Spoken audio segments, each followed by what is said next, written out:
Right then. Good evening, everybody. Here we have our fourth Monday evening live stream, and already we've got 2 comments literally as soon as I started. Anyways, hello to J I Transport. Is that an I or an L? I don't know. When Steffi FBTW etc. says hi as well. So yeah. As you will see in the description, we'll be doing a bit of a general conversation, really. So, and a bit of Roblox. Obviously, I'm not. I'm going to do my um stuff and playing games. I'm not going to be editing other people's games because that's not what I do. And also, if you have any questions as well that you want to ask, as long as they're appropriate, then feel free to ask. But please make sure they're appropriate though, because I will not be answering any inappropriate questions. So, and for once, it's actually started to rain, it's been like 3 weeks since it's actually properly started raining here in the UK. Although we haven't, although we did have this sort of a brief drizzle, but the grass out there though is just so dry. It's just been like 3 weeks since we've actually had rain. Anyways, let's get on with this. Let's get screen share on.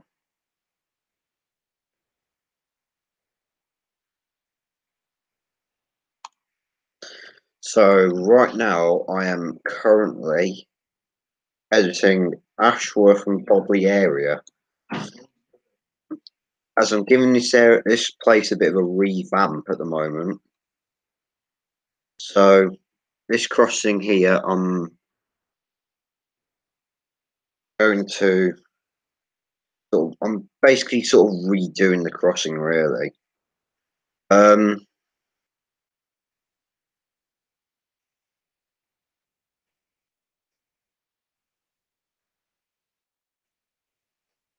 Unfortunately, I don't do team create on other people's games. So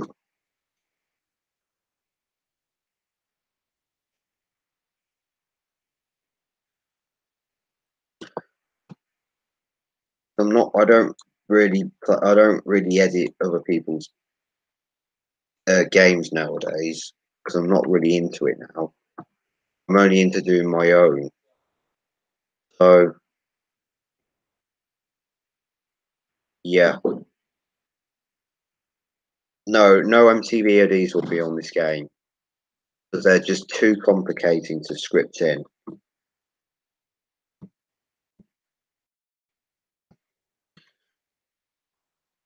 So what I am going to do, I'm going to redo sort of edit this barrier a little bit.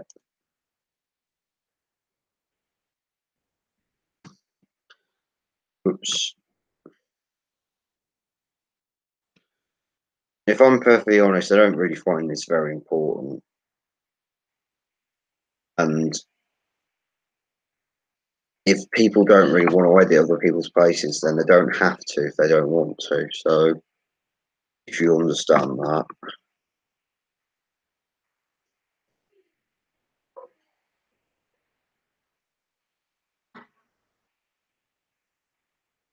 I don't really want people begging me into doing stuff because that will get me annoyed. And obviously, I'll just delete your comments and block you. Simple as that. So let's redo the barrier fuss, as I like to call it. I'm trying to do soft memory because I did do this before, but on another game. But for some stupid reason, Team Create has been a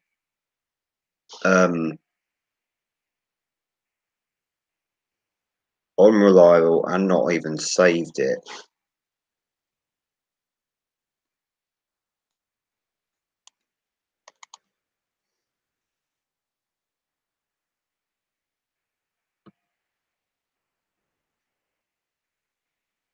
I don't know about the weather system. I can't remember. I don't remember if it's on this game or not.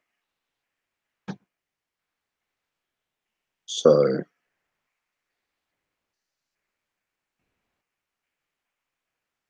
scale it down a bit.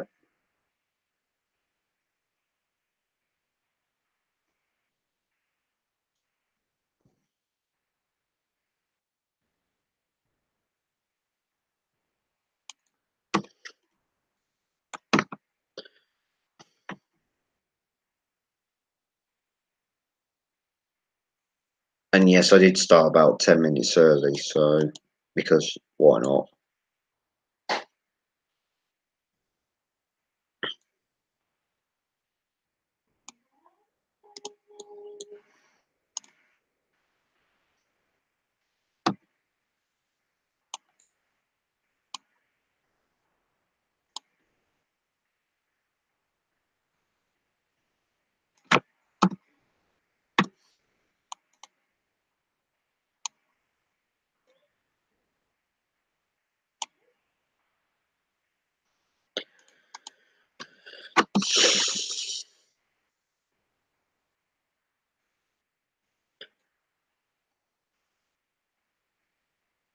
I made a game called Farmers Market Area.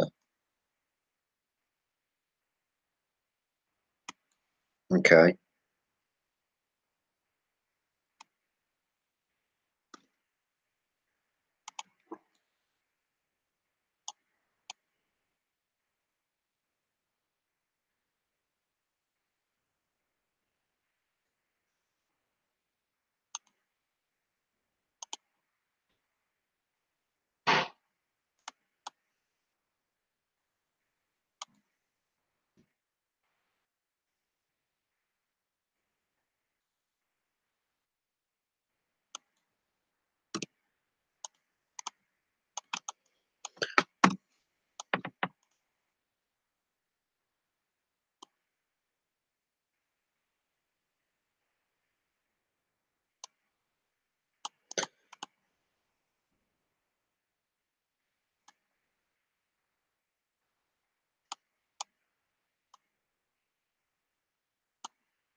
Why is that not going on there properly? Look, brick shift.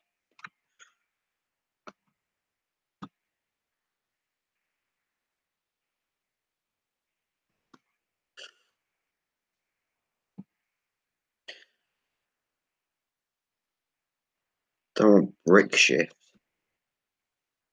33 brick productions. Hope you're doing fine. Um, right. Let's try and get this sorted out. Ah, there we go. Oh, uh, now it's over shifted. Oh, it's just overlapped, even though I've got collisions switched on. Bit odd.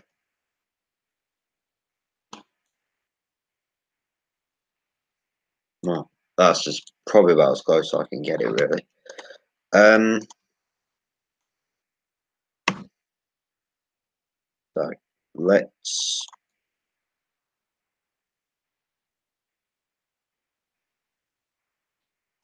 get this into place. Oops. How did I get down there? I don't know. Um,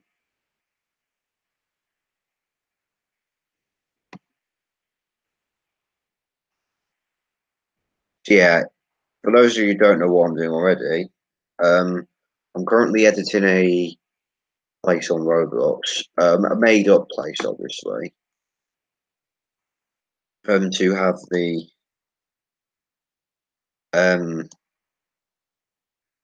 this one's going to have the field and grant barriers, as you can see. Yeah, Uh,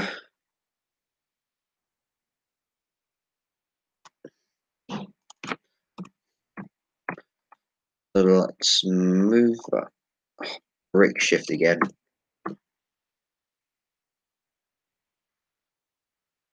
Oh god.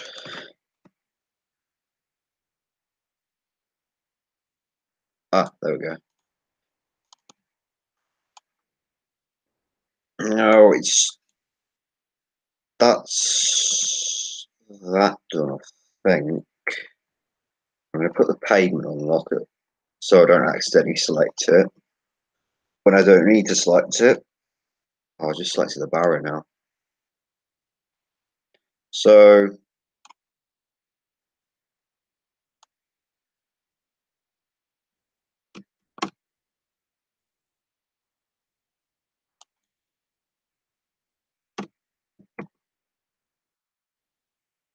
like just I think I made that a bit too big actually. Well, I could just scale it down to be honest. Um, let's separate that for a minute.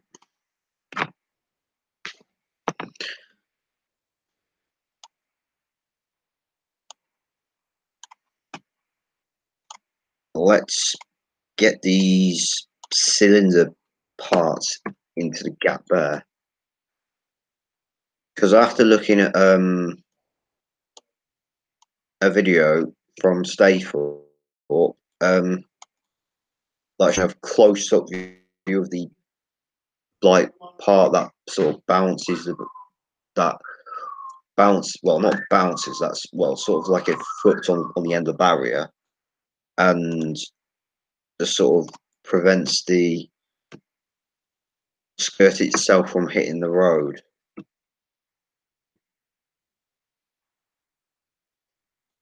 So there's one in the middle.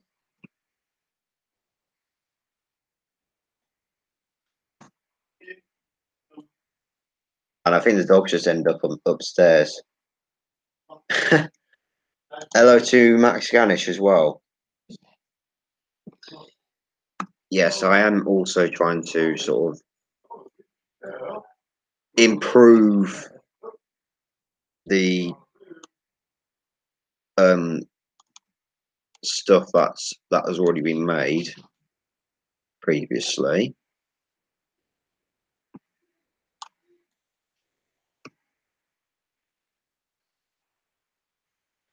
Uh,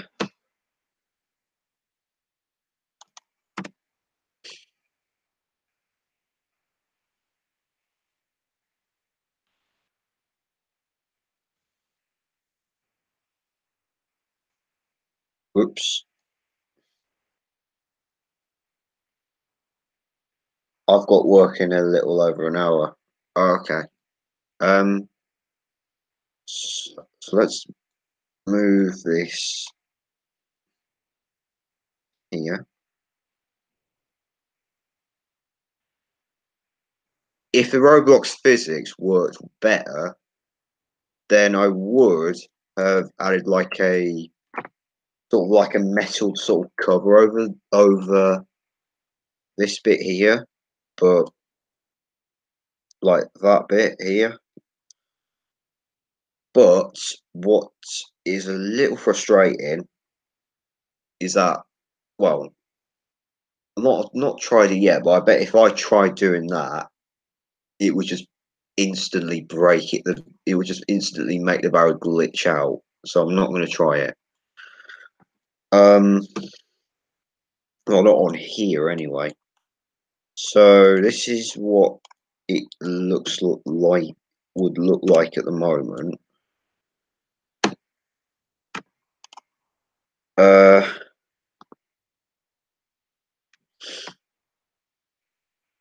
I'm gonna change that to material to metal. Rename that foot. Actually, I'm gonna make another piece.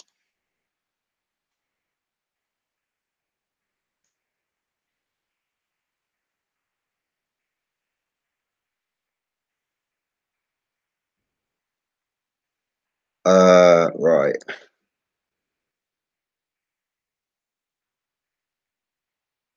let's get that into place.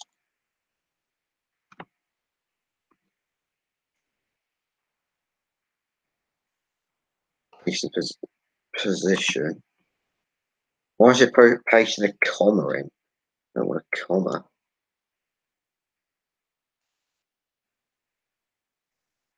There we go. Now let's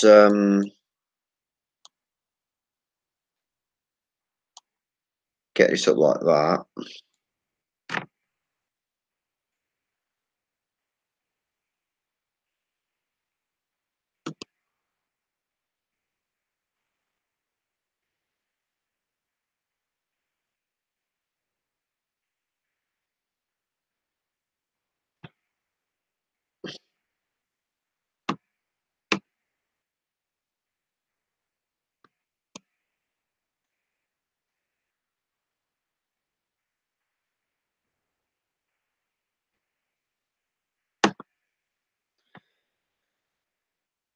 There we go.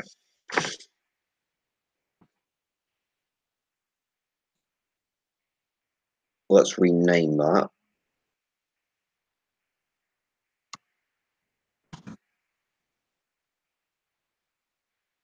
And let's copy the audio sound into that. I can delete that.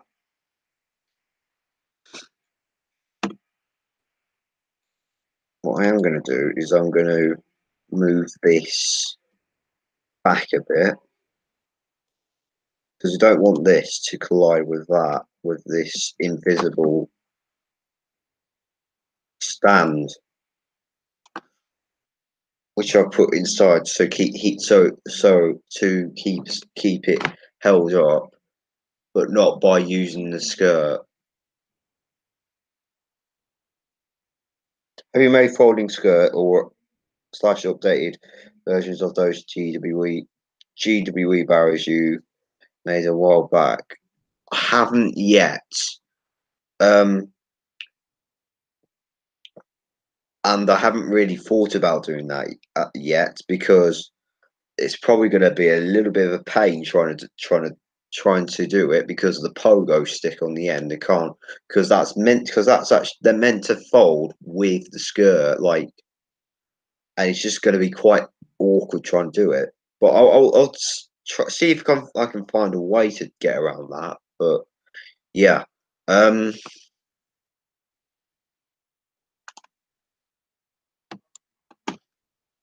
now first of all, I'm going to test it and make sure this goes up with it.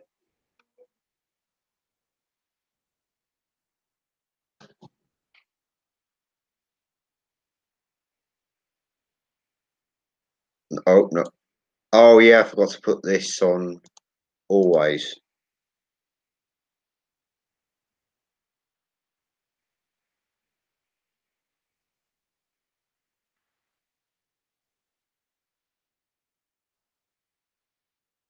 Well, the colour skirt rolls wouldn't necessarily be difficult because all it just takes is just changing the colour. And you can just simply just do it like you can simply just do it like that. Just by changing it, you can just change it just like that. It's just basically that. What I can do, well, what I tend to do is sort of when I do the skirts, I sort of select the joint parts here, and then the rod pieces themselves, and then sort of duplicate them and move them over, and it just does it a lot faster. It takes like not it only takes like a minute or so, maybe a bit more, but it takes off it takes much less time to do that. So let's rejoin that. Want it welded onto there.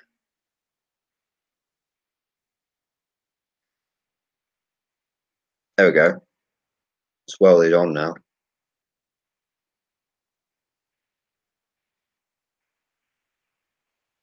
Well, that's going in the wrong way because the skirt's just flipped over. Well, the bottom piece is flipped over. It's not a big deal anyway.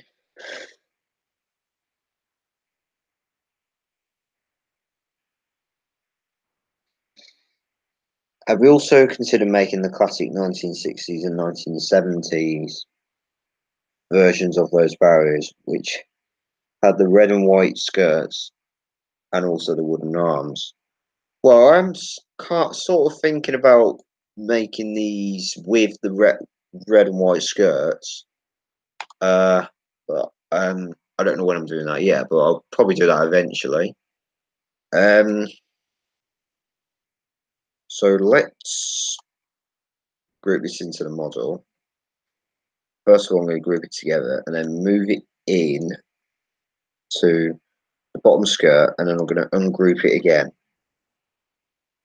like it's not been touched.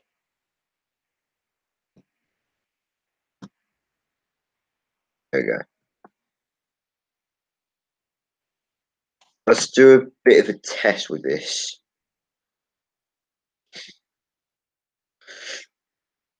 Now, firstly, before I do the test, I'm just going to delete everything else.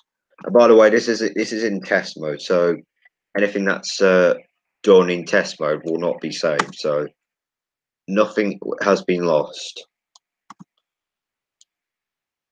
I'm doing this to sort of reduce the lag on Studio, so it works a bit faster.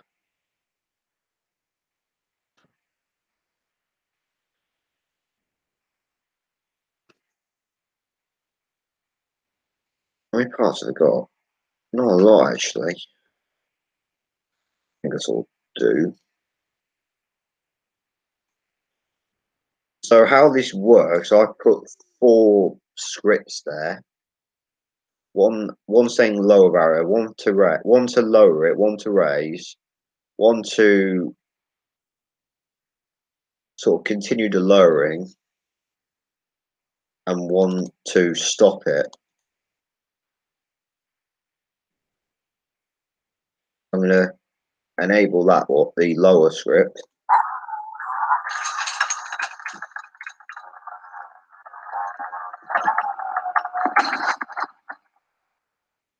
And that just touched the road a bit too much, so I might need to put to extend this piece. Oh yeah, that's too high up, that piece. So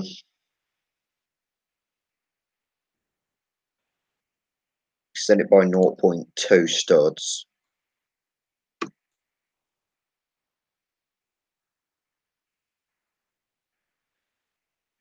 Let's try it now.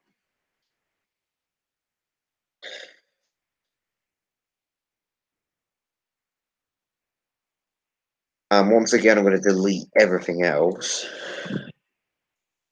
And this will not be saved in test mode.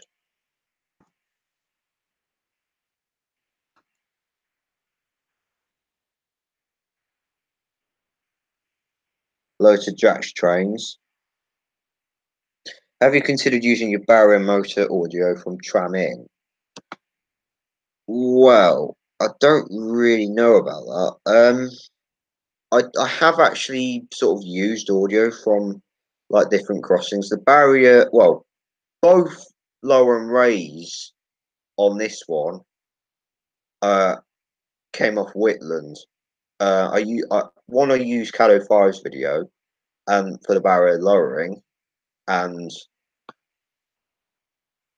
the race from Joe's video. So although you won't really hear it clearly, but because the audio isn't brilliant on this. There you go. It's not flipping over. I filmed two GWE barriers with bells yesterday. Oh, nice. I wonder which crossing that was.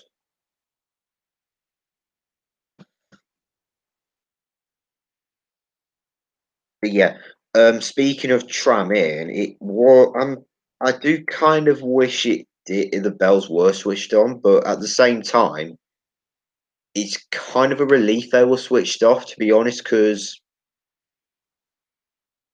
um, as you might know, I am a bit sort of sensitive to sound. So sometimes a loud sound comes on unexpectedly, like instantly, it I sort of jump at it. Um, unless I'm sort of ready for it, but I would have preferred the bell to be switched on to be honest, even if they were going to make me jump if they came on.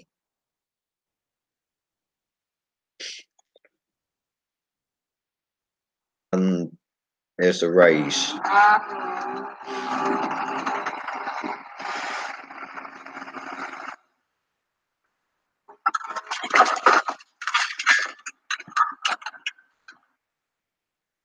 So yeah, as you can probably see, this crossing is a complete work in progress. Um, so this barrier is pretty much sort of done with its sort of mini update. I would like to say because I've not really done much to it. Yeah, I think a lot of us jump at loud sounds to be honest. But I was having a little look around the map. There's a crossing here which I'm yet to um put put stuff on. It'll most likely be an MCB or MCB CCTV. We've got an AHB here.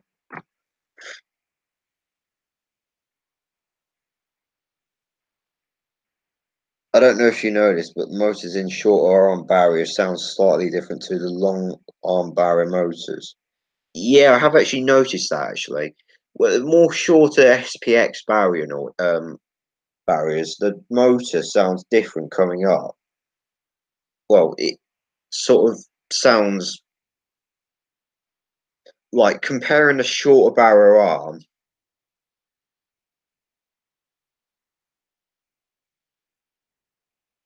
when there's like a more shorter barrier arm, the motor sounds kind of more high pitched normally. Um, and as the sound and as it goes up, the pitch of the sound sort of oh in the field and ground. Oh, okay. Um, I was talking in terms of SPS really, but sort of the way the sound is made when they go up in AHB half barrier crossings. Well, shorter barriers, I should say, really. The noise of the motor goes sort of raises his pitch like that. While the more longer ones, it's like mm, yeah.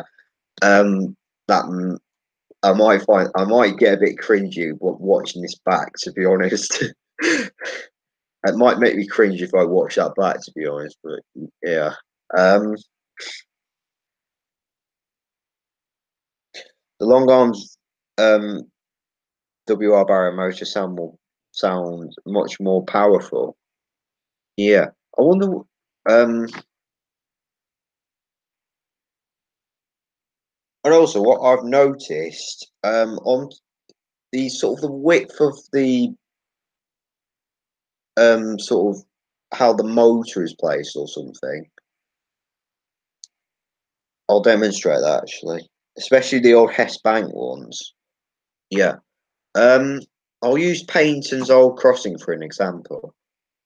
Um,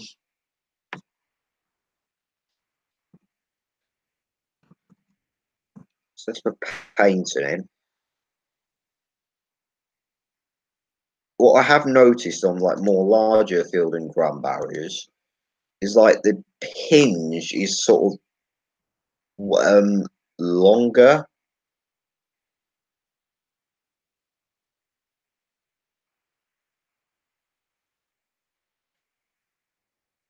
Um, yeah, the cage opening. Yes, that's what I'm talking about. Um, because the arms are actually wider on the more longer ones. So if I go here, use painting for example, that's a much longer barrier here, and there's a shorter one which has a much thinner opening to the cage.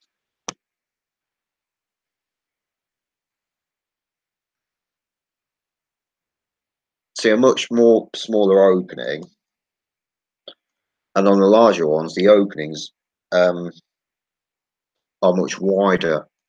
Really interesting how they've done that. Actually, I wonder why they've done that. Um,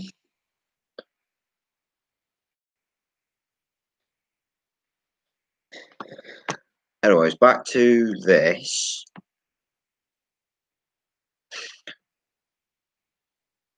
We've got a MTB CCTV SPX type here, and here we have another MTB. I say CCTV, but it's controlled from this box here. So yeah, and then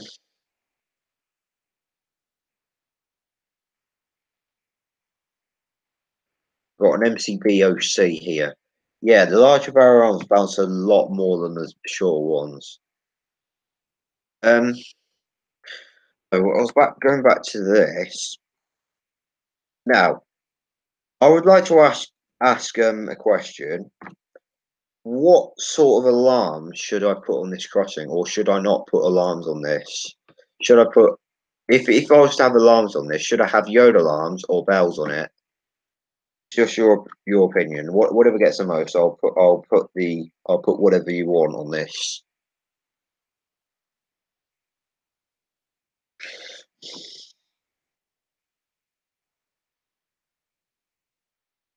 YO5s. Um, I could do that.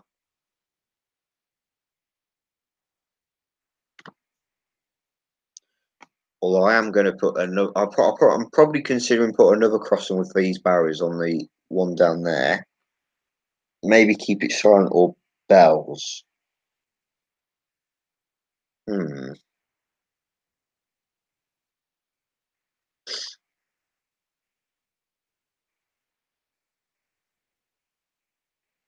I'm kind of sort of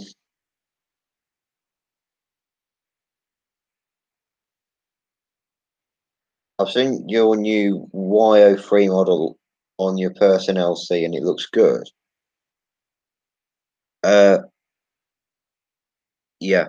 Um Not long ago I did actually redo the Yoda alarms. I've made them like that instead of having sort of a I've basically customized them to have sort of a more real look to them, including these like holders for the screws to go in, including the sticker underneath as well.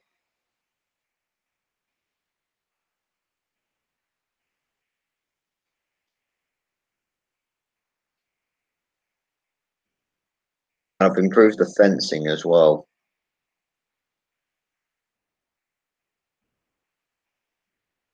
Anyway, so going back to,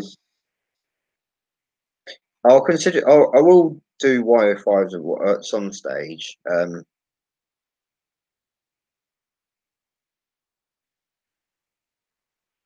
Or I could try them now.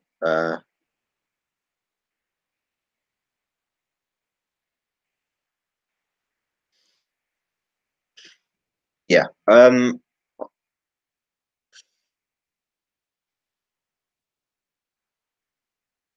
Yeah. Okay, I'll do YO5s then. maybe. Yeah. Okay. So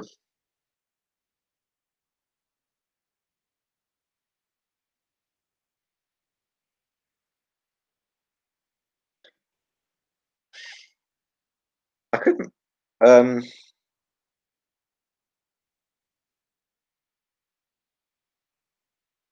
And also, how about YO8s? Though they're not used on any crossings in the country. Um. I don't know about that actually. But YO5s definitely. That's for sure.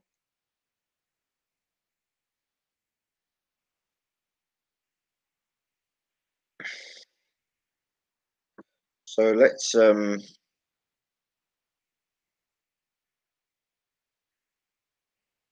get a good alarm model. I'm probably going to do the alarms a bit audio. So I have YO5 on one side and a YO3 on the other, but both sounding this like YO5 sounding.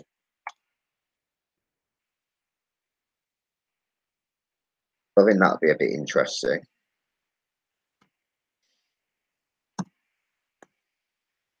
So let's sort of do it in a space where there's nothing in the way, so you get confused with.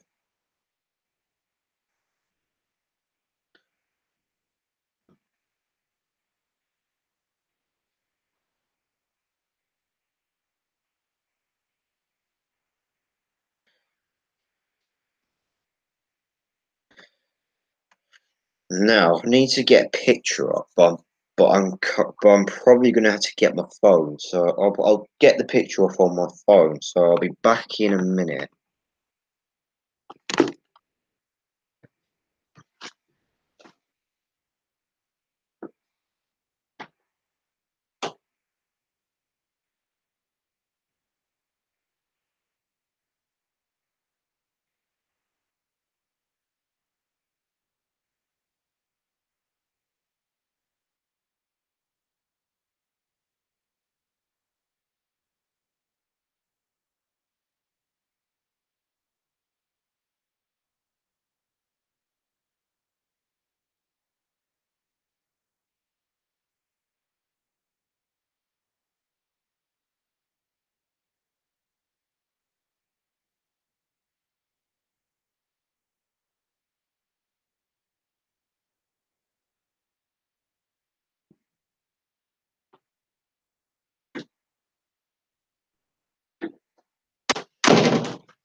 Okay, I'm back. Whoops. Crap. It's not my iPad over. There we go.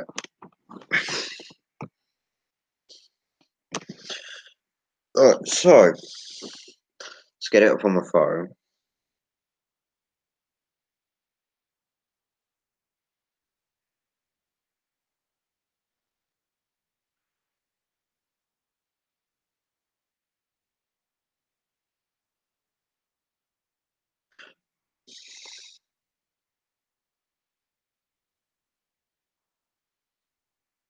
Bear with me a second.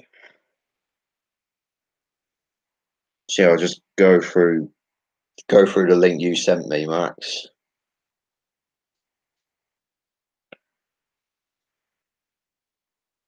Oh, damn it.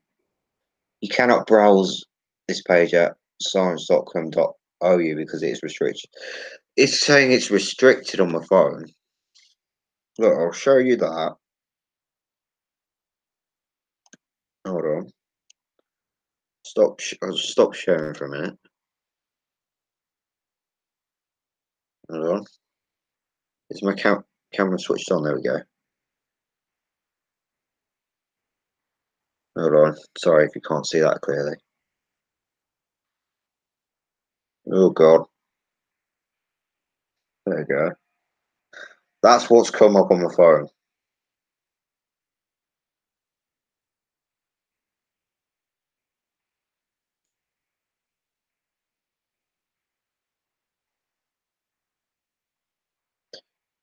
Yeah, so we'll redo the Apello X alarms.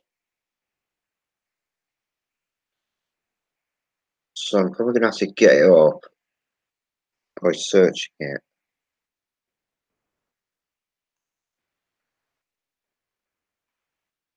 So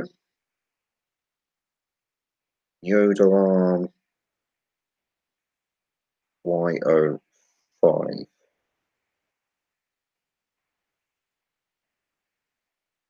If it says if I click allow website, I have to enter restrictions passcode, which I don't know.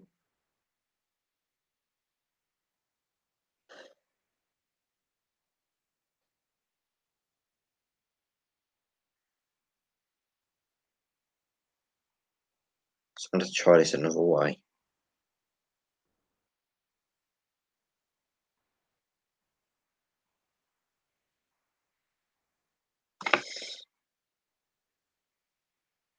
Images.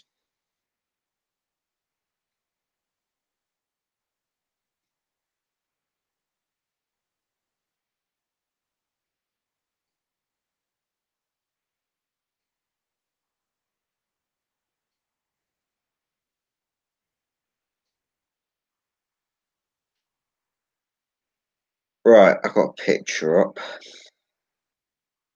There's one with a grey body but a red piece in the middle.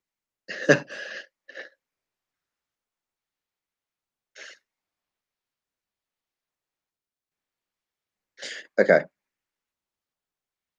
I've got a picture up. So not much to do other than just increase the size and change the middle piece.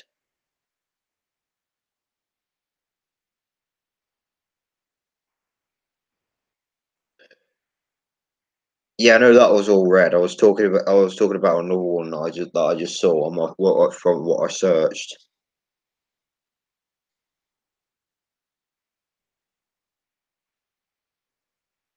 The old Sherburn level crossing had what Y03s with grey bodies and red circles, and they were loud. Yeah, Artery had a grey body. Had the lines with grey bodies, which was weird. I don't know why they were grey. So I need to find the best place to put this. I'm probably gonna have to put my iPad here.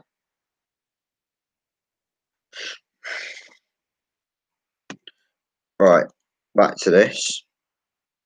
So let's sort of scale it up a little bit. That's a bit too big.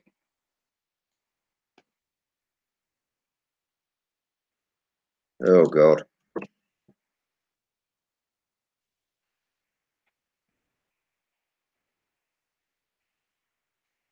Oh damn, I can't even scale it down now.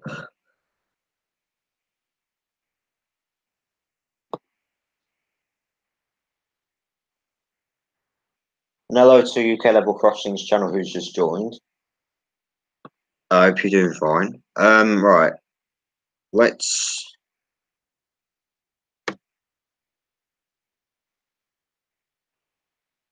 I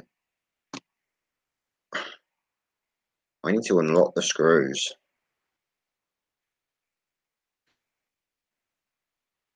There we go.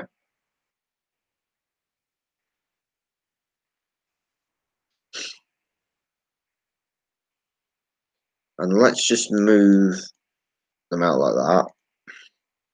Separate them. What's really, really weird is how I separate them and they've gone really big. Look at it. Look, they were smaller, and then when I undo it, they go really big. I don't know why it does that. Really, really odd how it does that.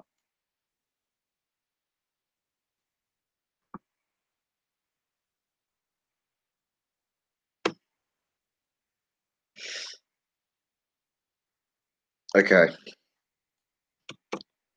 I'm going to separate them and go smaller again.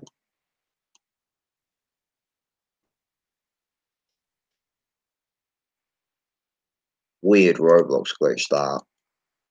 Very, very weird.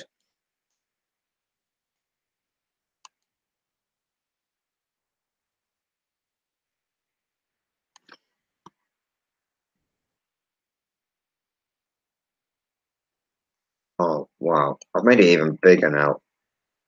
I don't want it to do that. Okay.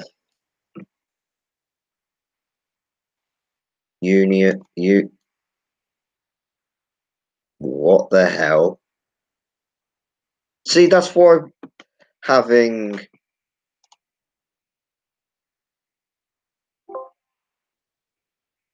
What was it?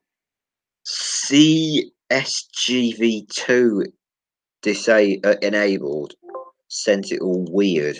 Look, the screw's gone all funny.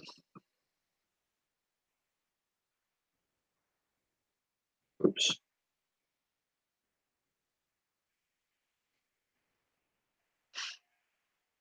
I don't know why it's doing that. Right, let's try that. It's done it again.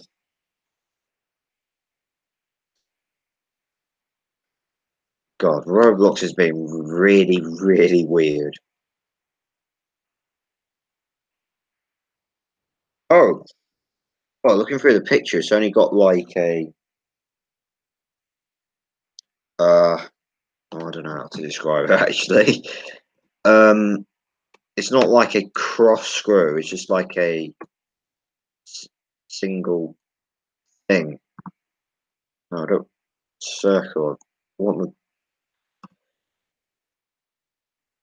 Let's try that. It's done it again. What is going on with you, Roblox Studio?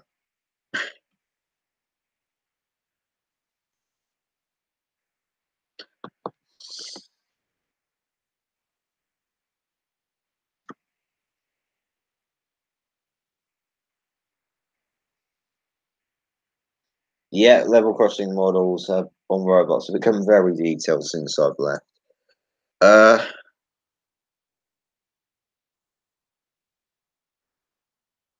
but yeah, this is my new upgraded wigwags I've made. Also helped by Purely Rails as well, or Mark or MTL Trains UK as well.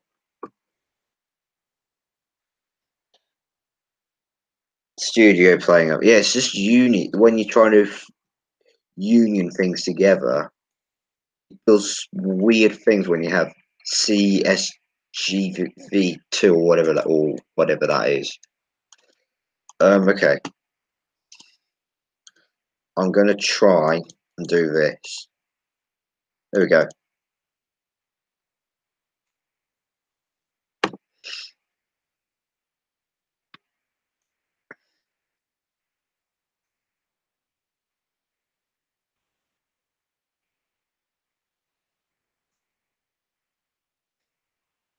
Better solution. Scale it up, union it, and scale it back down again. Quick, easy solution, eh?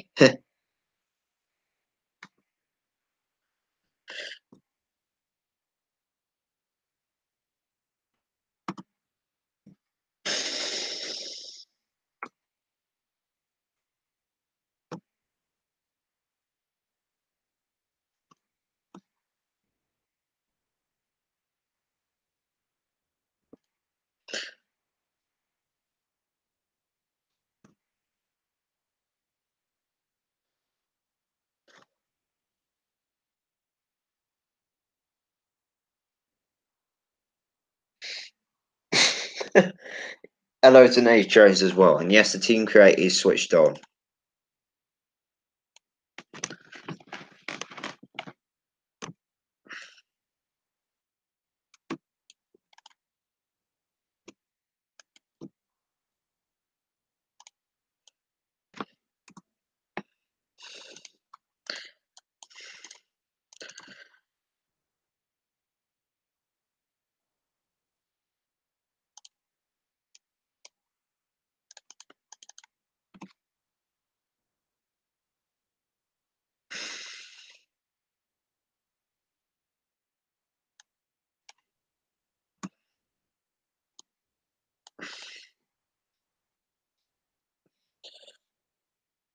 I've got something else to show you. Okay. I'll look out for that.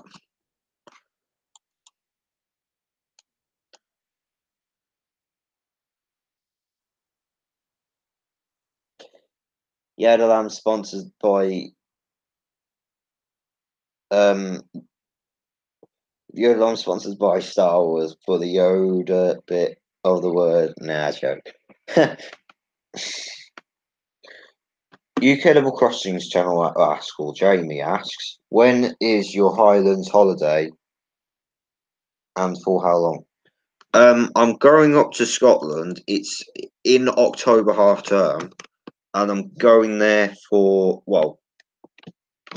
I say going there, but I'm leaving my house and I'm sort of away for a week. So basically, from throughout October half term, it's going to be sort of videos from Scotland, which I'm really looking forward to doing. Actually, I've always wanted to film. I've always wanted to film crossings in Scotland, particularly the Highland ones. What's the Nave doing?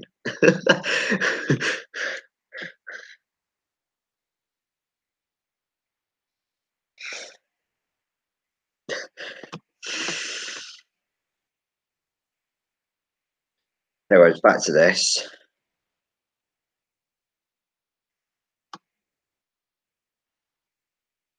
It's what is his so-called green avatar.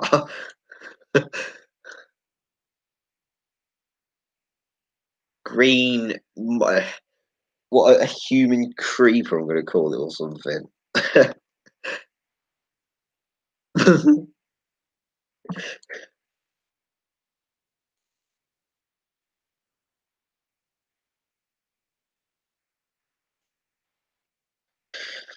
Yeah, right, okay. So we've got the screws done. Now it's just a case of changing the circle bit in the middle. I'm in Devon for 2 weeks in 2 weeks' time. Nice one. Um, yeah. Speaking of Devon, I actually go through Devon on the way to France in a couple of I do actually go through Devon when I go to France, because I get the ferry from Plymouth to Roscoff, because my camps where I stay is um northwestern France.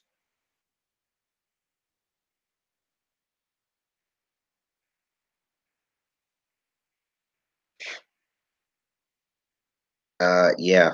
Um,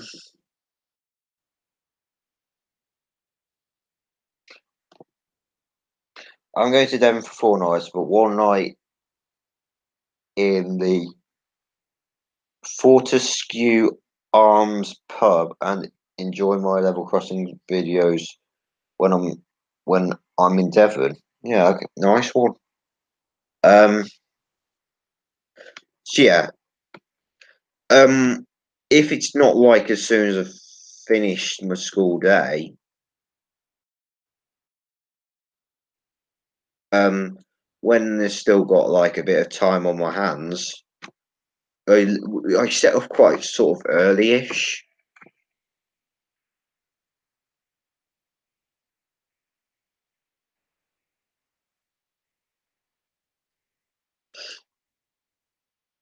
and if I leave earlier, it means I can film some crossings around Devon, which is good, which is what I like to do. Um, when I do go to Devon, though, through Devon, I don't know what crossings I'm definitely going to film, but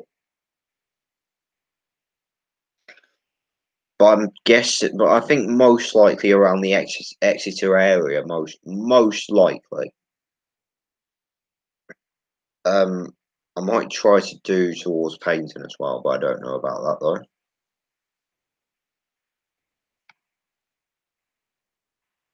But Exeter's probably my main sort of go-to place in Devon because there's more crossings around there. There's Exeter, the big one in next to Exeter St David's.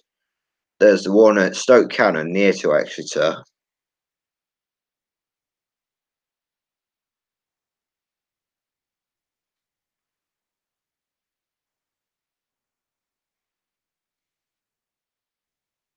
Um, there's the Topsham crossing on the Exmouth branch a lot. On the Exmouth branch, there is Pinner on the southwestern line um, from Exeter down to London Waterloo.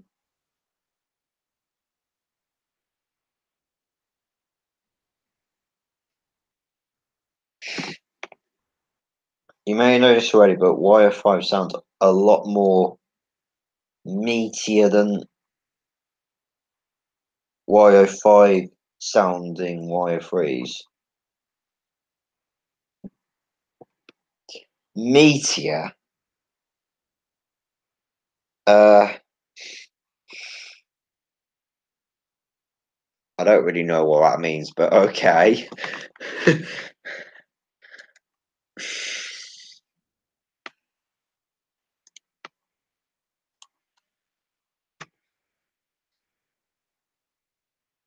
Try heel level crossing. I'll try and go to that at some point. In fact, I do actually see it when I go. I do actually see that on the way actually because I go on the M5 to get to Exeter, and it's literally right next to the M5. A lot more deeper. Uh,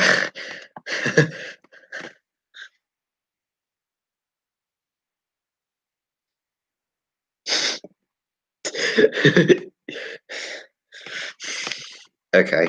What I've noticed is quite weird about sort of YO3s, like when they're first installed, they sound clear,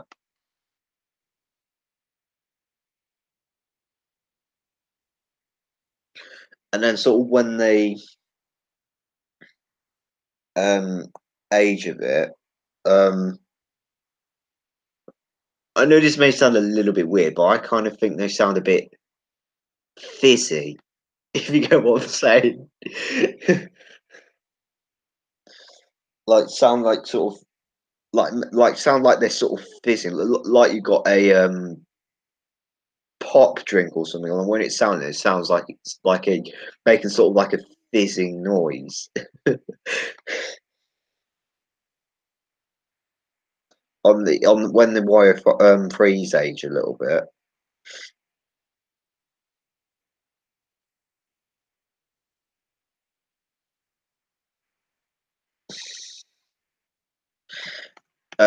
Okay. So back to this. Oh, not what I don't know what I'm saying now. Continuing with this, let's let's just scale that up a little. Whoops. We want to hold shift down. Yep, that's what we want. I think I made that a little bit too big there. Oh, I'm holding control down again. Need to press shift to do that, not control.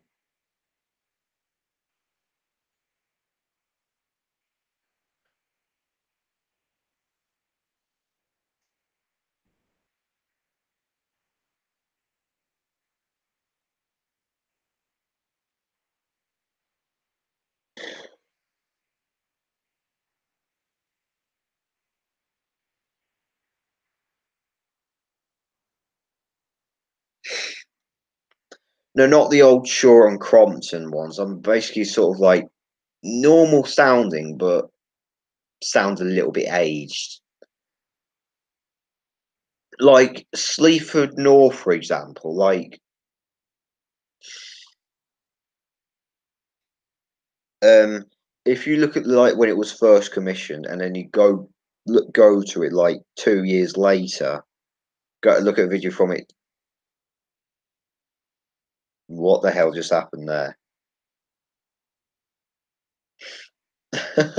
What is this?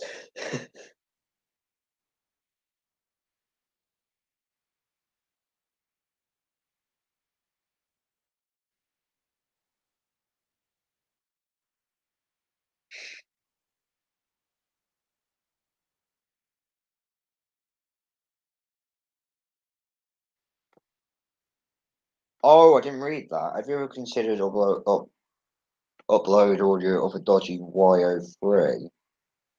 I've not actually done that, but I can actually sort of use a script to put inside the audio to make it sound dodgy. I can sort of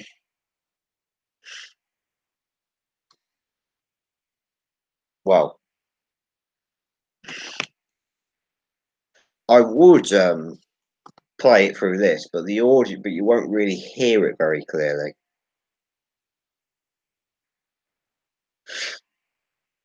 What I could do, however, is that I could sort of record it onto my phone and then play it through my phone into the microphone. That might be the best I can do. So I'm going to go on to sort of a test play. What like is test play? And what I've done is basically sort of a script what goes like really dodgy tone, like really fast, and then it turns into producing a flat tone. You like what Sherborne used to do, and Stone used to do, and quite a lot, and some of those other crossings that did that as well, like Elsford Village as well, for another example.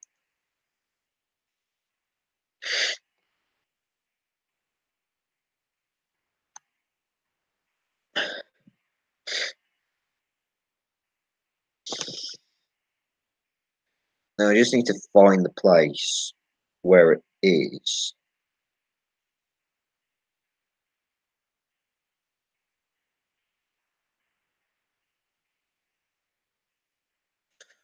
May have scrolled down a bit too much.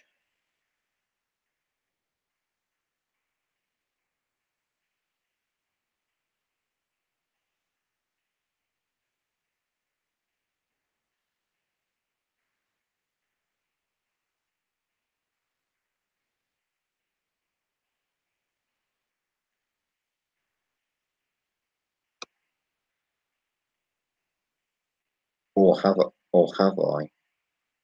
Oh no, I haven't. It's this one, I think. VT Pendo's Trains place number 143. And by the way, my name's not VT Pendo's Trains anymore. It's now Netherx Rails RBLX, in case you didn't know. Is that purely Rails CHR? I don't know. I think it's just an imposter, but he's actually following you on Roblox or something. This guy is actually following you on Roblox. I don't know why though. So let's get my camera ready.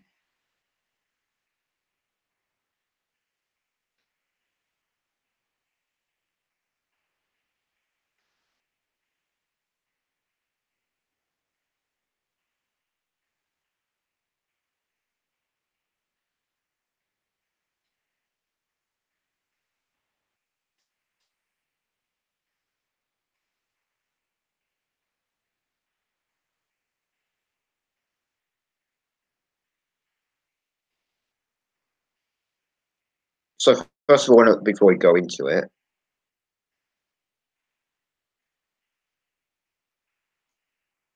that's a script. It's got quite a few lines. 108 lines. So basically what I've done is I'm basically using the time positioning and the wait time just goes down and down and down and down and down, and then it does a loop.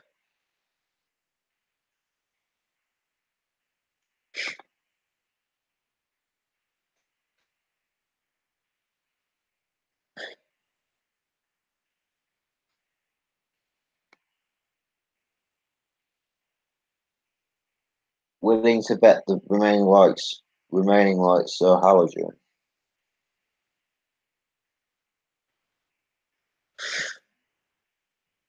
So let's get this ready.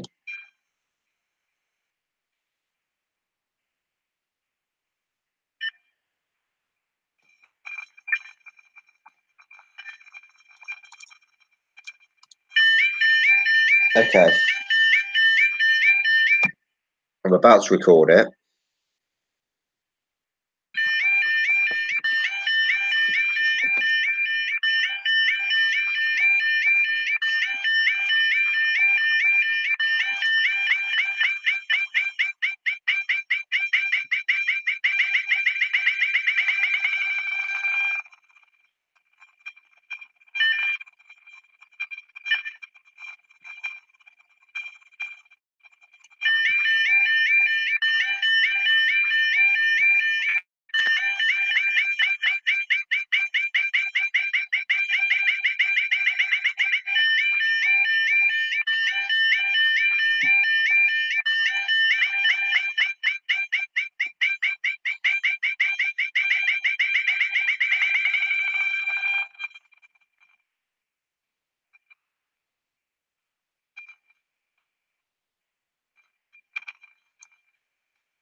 Right, let's play this through the microphone. In a minute. I don't know how well this is going to go through, but yeah, we'll see how that goes.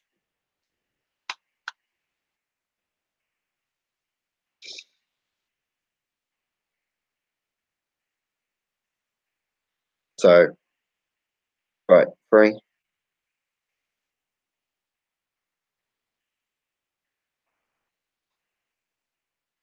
So, in three, two, one. Or hang on a second. My volume's not even up for a start. Okay, three, two, one.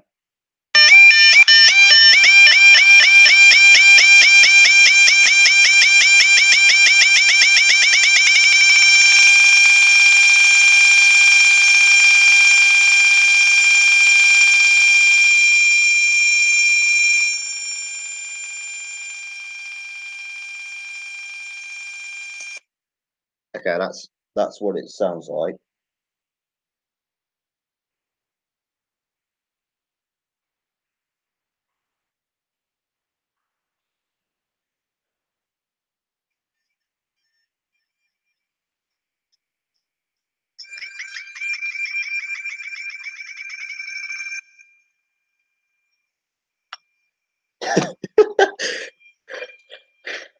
Sorry, that is a bit loud. It's quite loud playing through my headphones.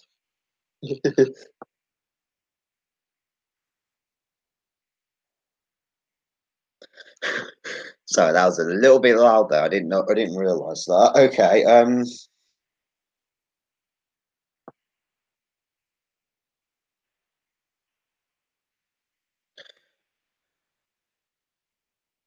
Anyways,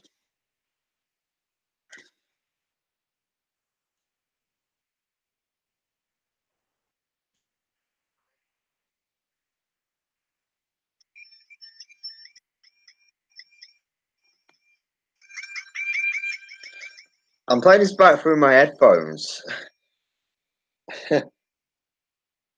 Anyways,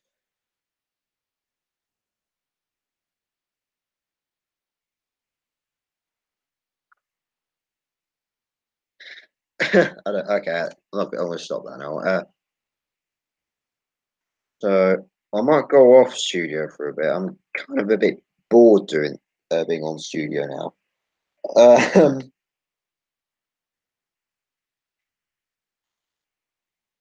So I'm going to go on Google Maps.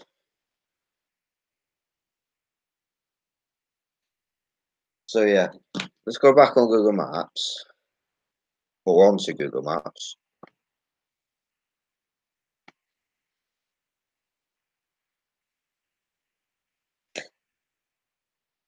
You know what? I was just thinking of maps. I might continue working on. I don't know if you guys have known about this, but I've actually been working on a map of abandoned level crossings. I just need to find that first.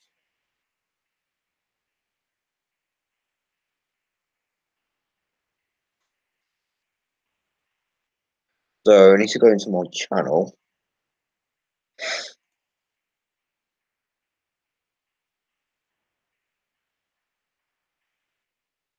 It's in about, I think.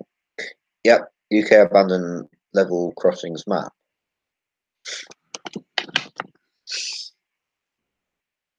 Yes, just in the UK.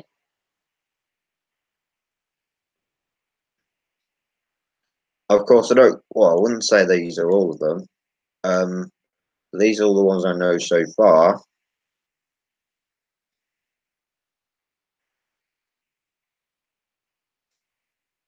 And then you got the first ones here. I've got Marsh Mills pinpointed on the map, and I've got the name of the crossing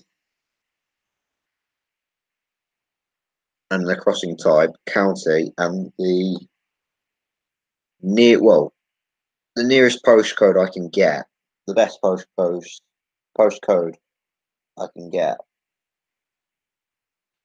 I've documented a few here in UK, US. Don't know why I said UK. And I've got a notification on my phone. Oops.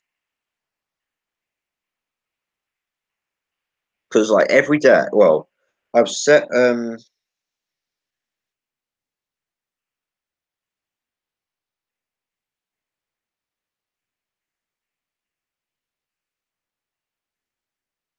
sort of I do have a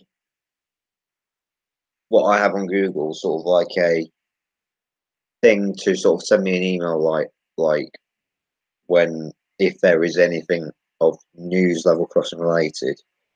So the other day, a driver of an ambulance,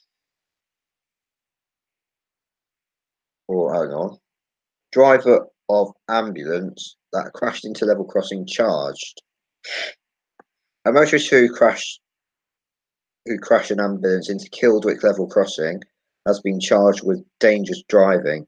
41-year-old from Halifax is also charged without sorry, is also charged with driving whilst disqualified, failing to stop for police, failing to provide a specimen or whatever that is for analysis, obstructing a railway, and having no insurance.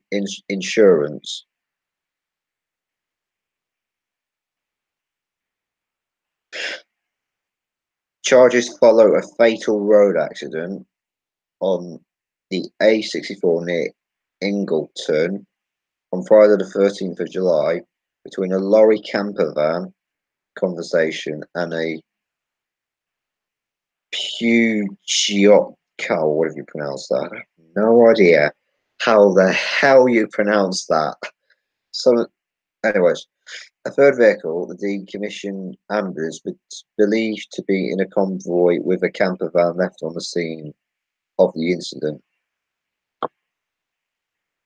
The 28-year-old man who was arrested on suspicion of causing death by dangerous driving and driving while unfit through drink or drugs has been released while under investigation to allow for further police inquiries. Or the 41-year-old driver of a decommissioned ambulance, it's saying, is due to appear at Skipton Magistrates Court on the 17th of August. This is in relation to the pursuit and collision with the level crossing. He's not under investigation for the fatal collision. Have you got the one in Uttoxeter? No, I haven't yet. So pinpoint this on the map. So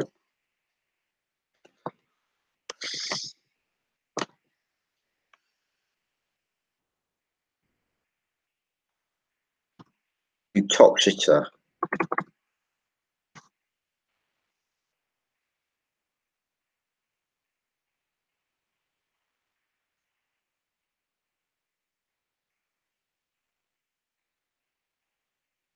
So it's just a case of finding the railway line. There it is.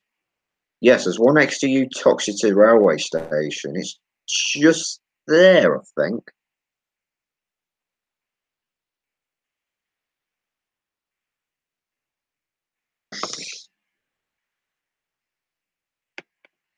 Yeah, just west of the station. You top you I can't even spell Utoxeter properly. Don't forget Will Scriven. You it's a double it's U double T Oxeter.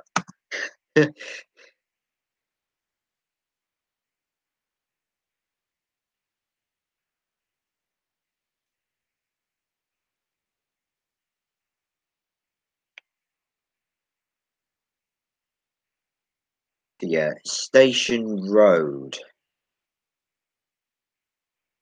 So it's just here. There's a police van. Yeah, there is the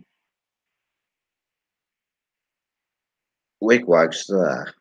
I don't know why they I don't know why they just left it there, to be honest.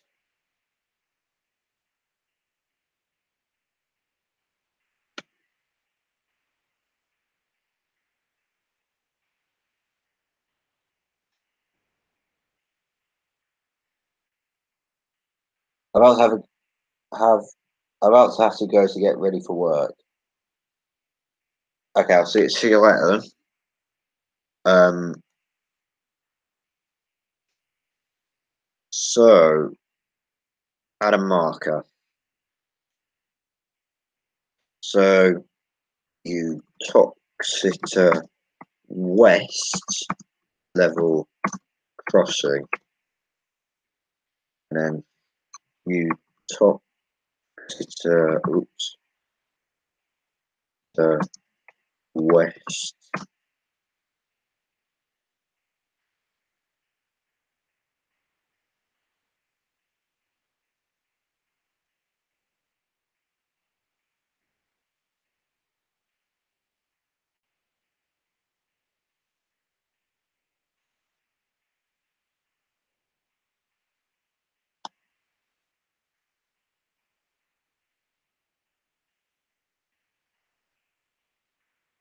Okay,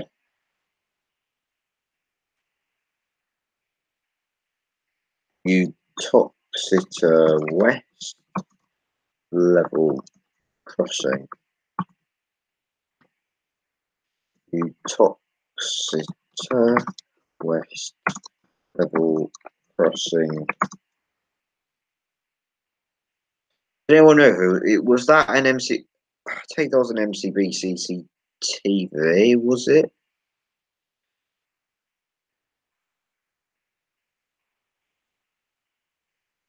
If anybody knows, just tell me.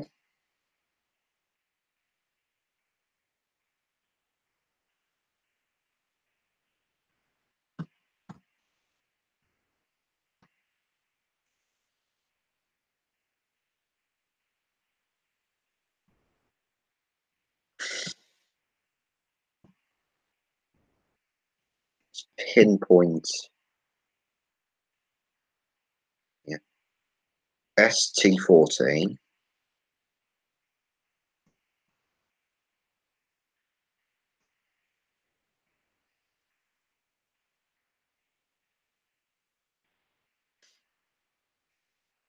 8AT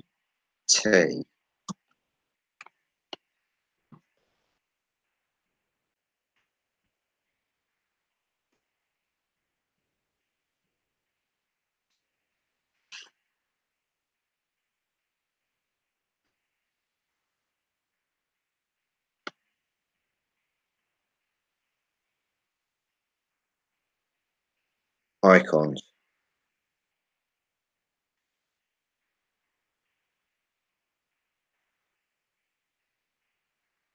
There you go, that's been added on the map now.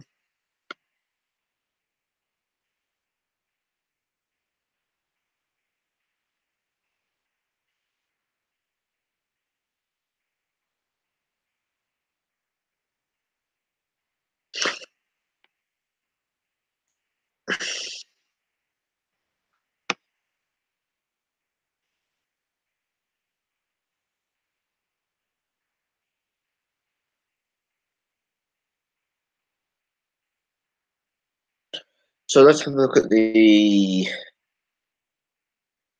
other crossings. You talked to Hockley Road.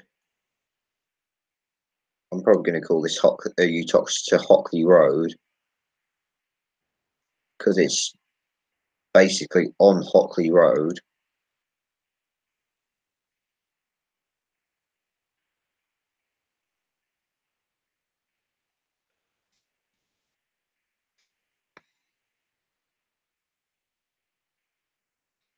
Lockswitch Open crossing on the map. No, it isn't, but I tend to sort of pinpoint them crossings that have sort of remains of equipment.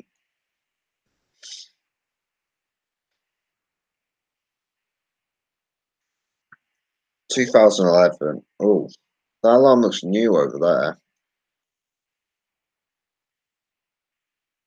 God, that alarm. Oh God, that alarm looks really old.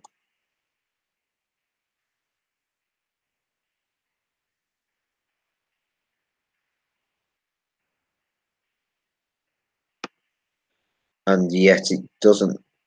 Actually, yeah, it does look quite old. Actually, I wonder when this crossing is going to get renewed, though. I'm hoping not just yet.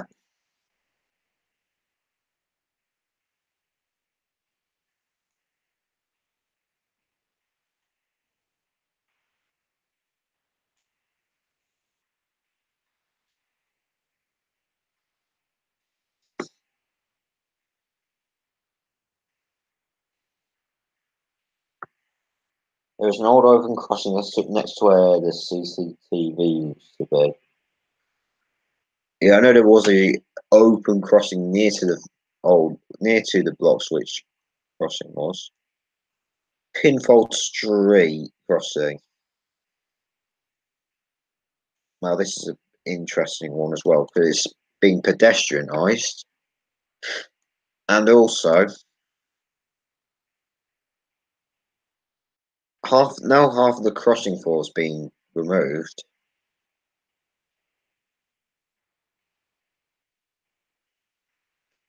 They've taken out those two barriers, and now, quite recently, they've taken out those two lights now. So now this crossing's only got two barriers and two lights. Now, if you look on Adam Richardson's video, you'll see.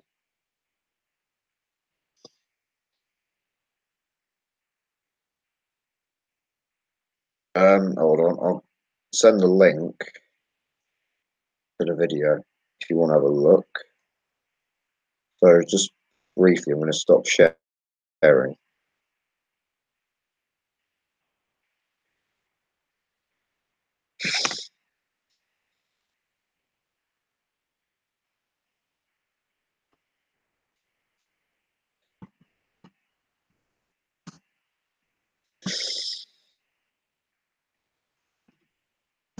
People Street level crossing.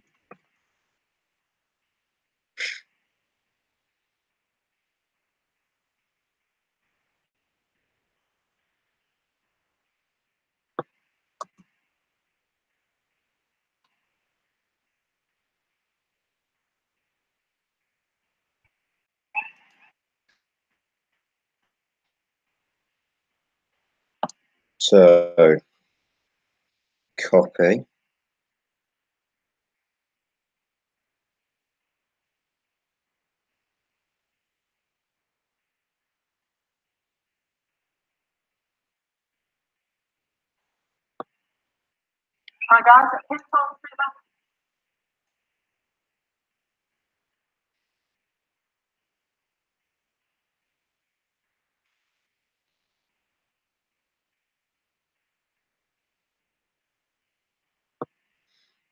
So let's go onto my channel.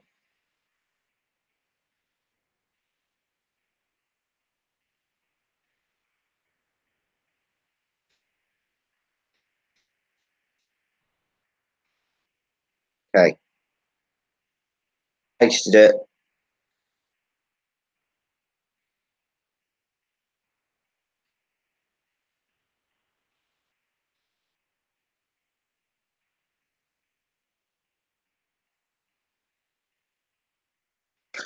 Right, let's get screen share back on now.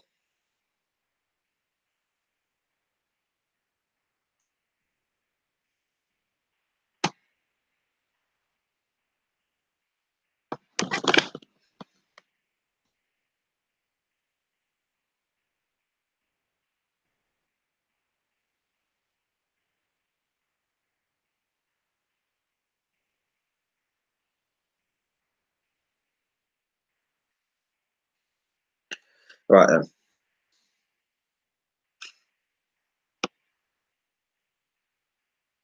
Right, there we go.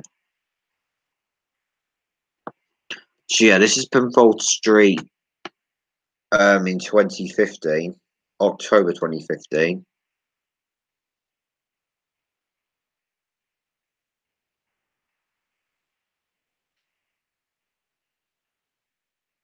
Let's go onto the main road, on the main road side.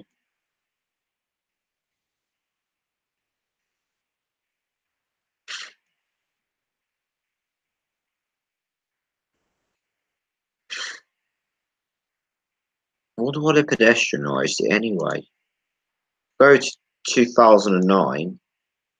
Look at this. White bordered halogens.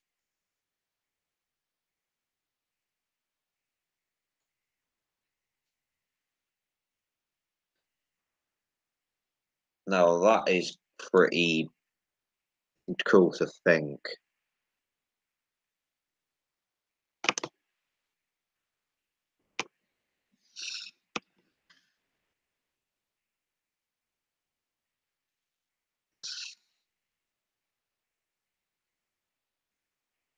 When it had halogens, it had the white borders. I'm guessing it had the white borders right up to the point where it had LED wigwags installed.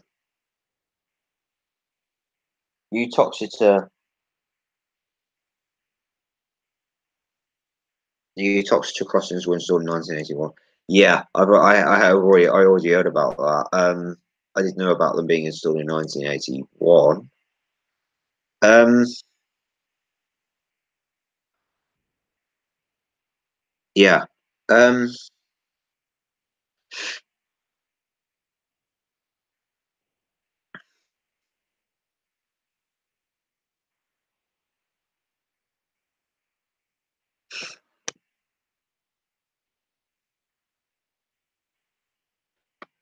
and also, I don't know if any of you have heard about this crossing, Port Talbot level crossing. Well, you probably know this already, but that crossing was was closed off to road traffic in 2011, and it was like that for 5 years. And to my disappointment,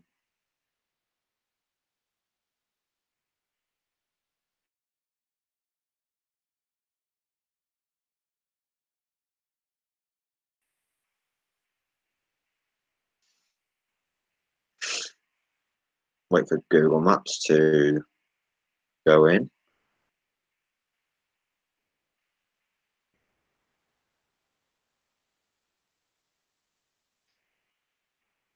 Right, they've got rid of Talbot Crossing, which is pretty frustrating actually. Well, actually, it was 2 years ago today it was closed. I've only just realised, 16th of July, it was closed 2 years ago today. I've only just realised, I've only just remembered that. So yeah, that's the crossing in April 2017. All completely fenced off now and all um, decommissioned and everything.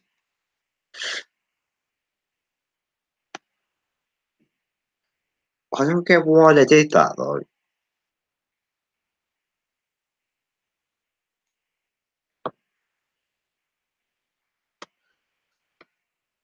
It's kind of really, well, I don't know. I don't know how to describe it actually. I don't know why they decided to close it. I don't know what made them want to close it to pedestrians.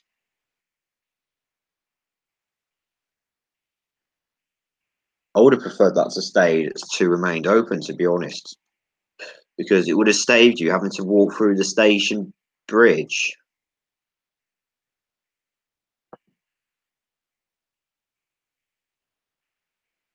Yeah, they've rebuilt the entire station and a new road bridge around it.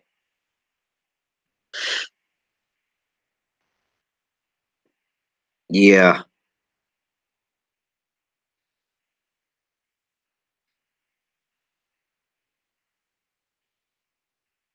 To be honest, though, they might as well just sort of, unless the car park ended up all well, I don't know really, but they could have just left it to pedestrians. To be honest,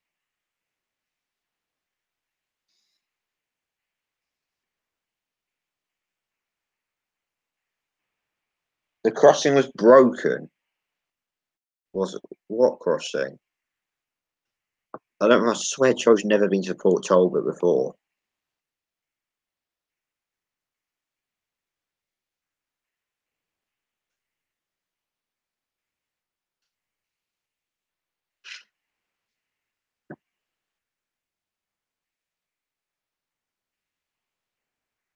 Oakwood.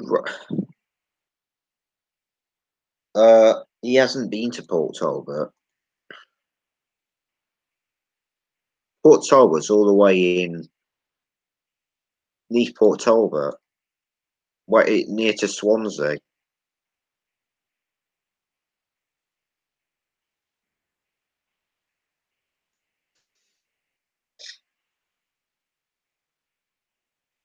I wish I still kept it though. What's also really quite annoying is that I went there in October 2015, but unfortunately I missed the closure and I didn't have time to stop for another one. And I had no idea it was going to close.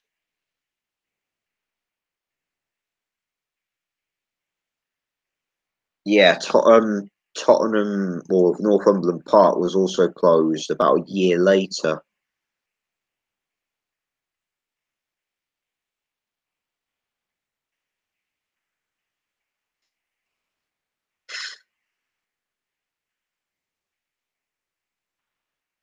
Um, all is not lost though. What I'm still quite glad about is that Pencoid is still open. So at least there is still a yeah, crossing.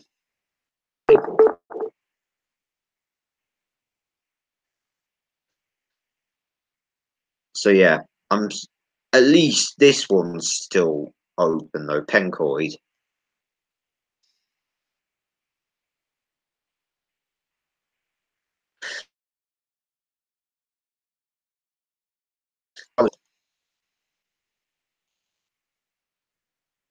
And I think they're still there at the moment. Um, I've no idea when they're going to be replaced, but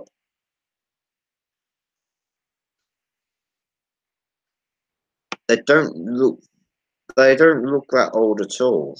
Well, they don't look really old at all. I'd say they're probably installed around like 2005, 2004.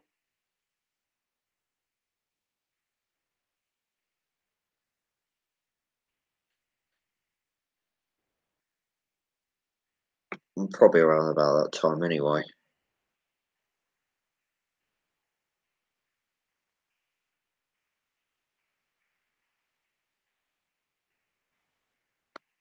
Henki Co. Id.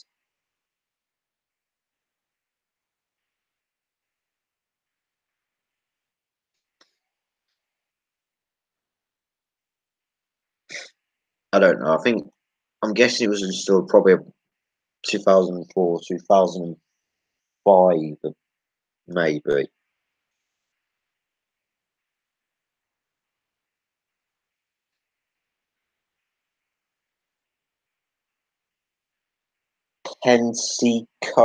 Coid. That doesn't sound right.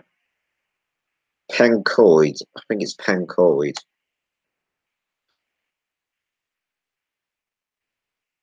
Pencoid sounds about right to me.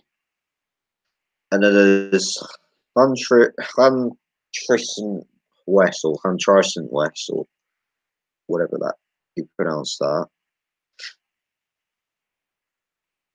which had halogens in 2009, which also didn't look that old. From I reckon it was probably installed uh,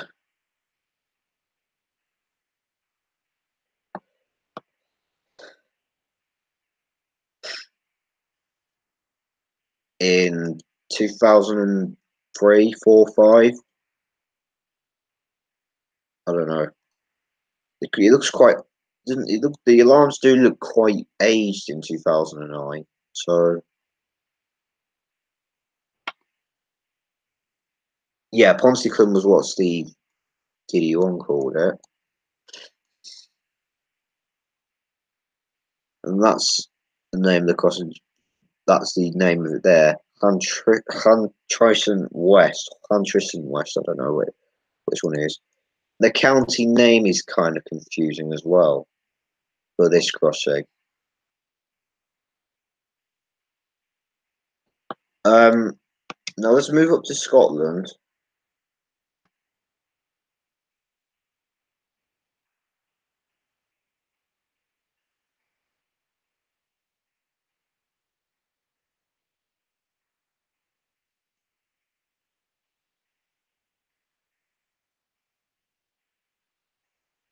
There's a crossing here, an ABCL.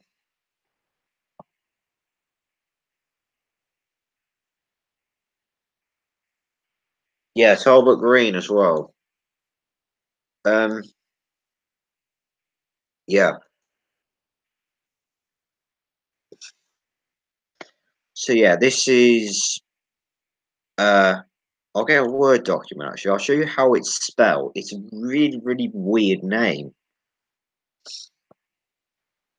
I'll get it on a Word document or something.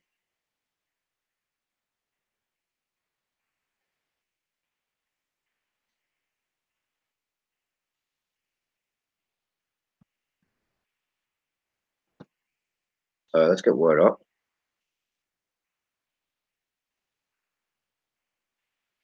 Waiting for the search to respond.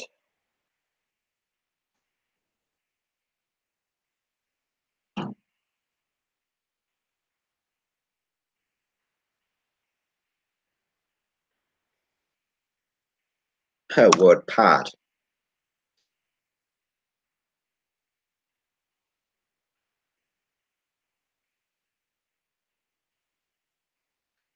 Yeah, Talbot Green isn't used anymore. Neither are the Oswestry crossings. I'm yet to look at the Wallingford bypass and Lydney bypass or Lydney A48.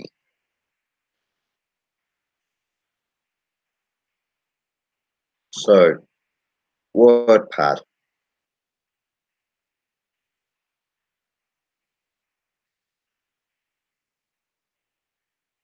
So, let's scale the text up a bit. Excuse me. Let's put it to 20. No, that's not big enough. Still not big enough. To 100. Oh, wait. Hang on. Well, this is, well, I'd say this is probably big enough. So this is,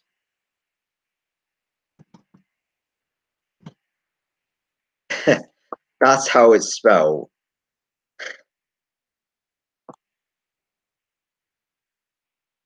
ACHEILIDH.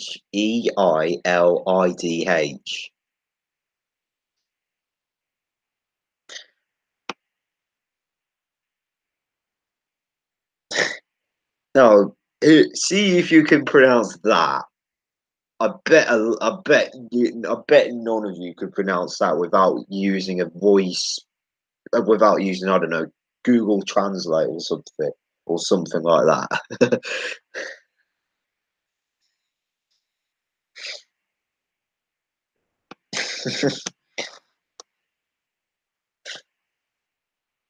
I've had to find this out myself, to be honest.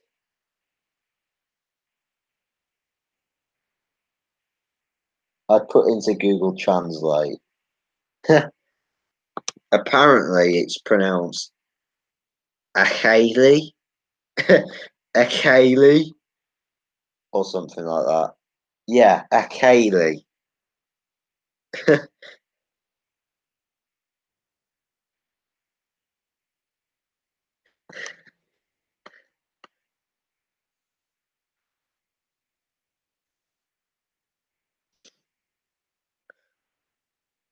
Really weird name. Really weird sort of name for it.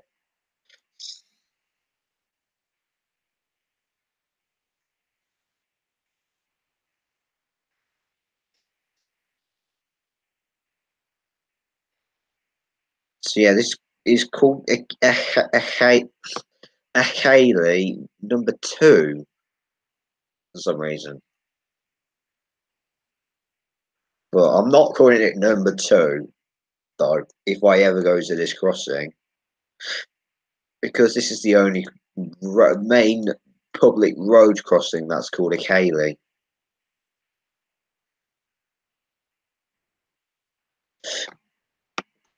And this is on the Wick to Inverness line. What I'm really interested in is what these indicators for. Is that I don't know why they are actually there for when yet you've got these flashing white indicators.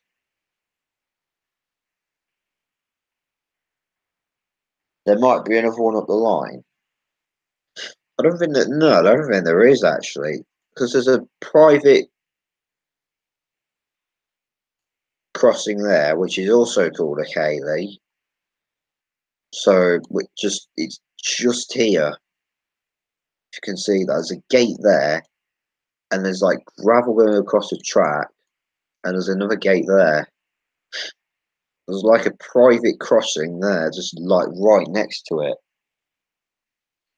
Yeah, they also show the red lights are active. Yeah.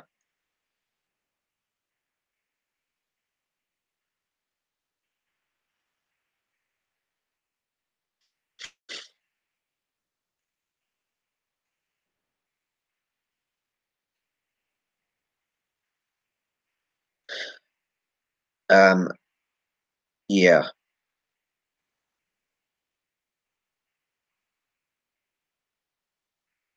And this is probably a crossing I'd quite like to go to actually, because no one, I don't think anyone's actually filmed that one before. So I can't find any videos of it on YouTube. All there is just pictures of it. Nothing else other than that. All there is just pictures of it and no videos of it yet. And I'm hoping it's still got a halogen when I go up there. Well, I would assume it would anyway because Marl had halogens last year, and there's no sign of it being upgraded yet. Or at least, well not when I last checked on roblox.org anyway. Uh, Glenn's transfer. I don't think he has. I don't know if he's actually filmed it yet or not. If he has, then he probably hasn't uploaded it yet because the only because the because he's filmed Marl, but not this one. But he does have a picture of it, however. So Marl is near to Helmsdale,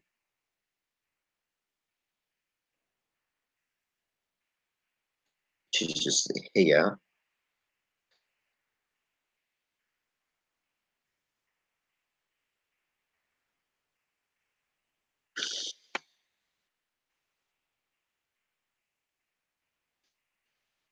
So this one is one that he's definitely filmed. Oops, zoomed in.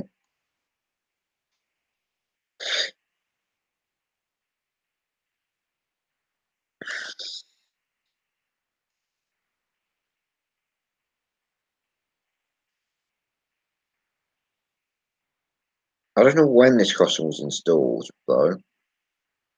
Although it does look like in sort of like a early or mid 2000s crossing, because the blackboards are still uh, in good condition. They haven't sort of gone grey or fade. They haven't faded or anything.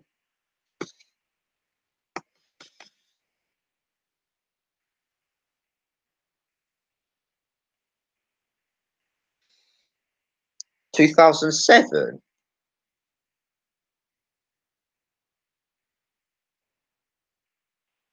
Hmm. I thought it was like 2005 or something. Because I don't see the NRS label on the corner. There's this label on the top there or something.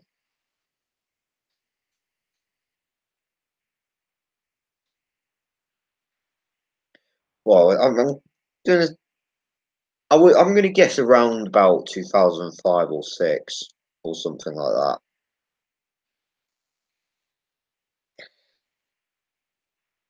Because the alarms sound like what 2005 alarms, as I like to say.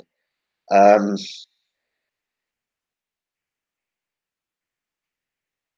if I ever go there, I'll have a look at the serial numbers on the barriers.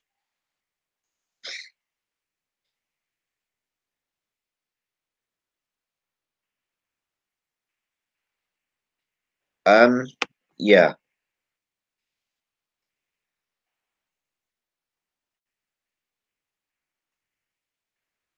and then there's Alan Fern, which I would think is probably an early 2000s crossing or some maybe possibly, but I don't know for certain though.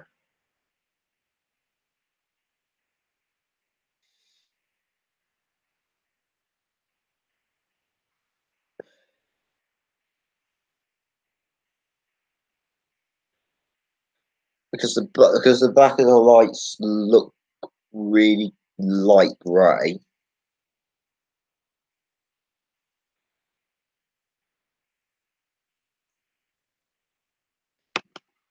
Uh, yeah.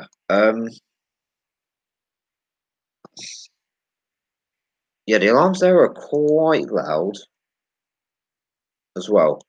Even one of the alarms, it was like Stoke Edith at one point, or at one point.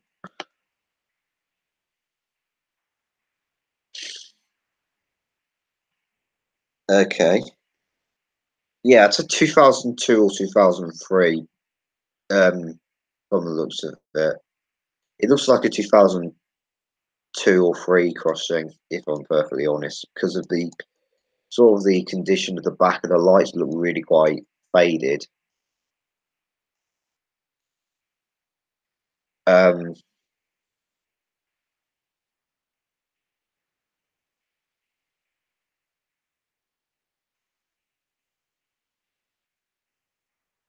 yeah.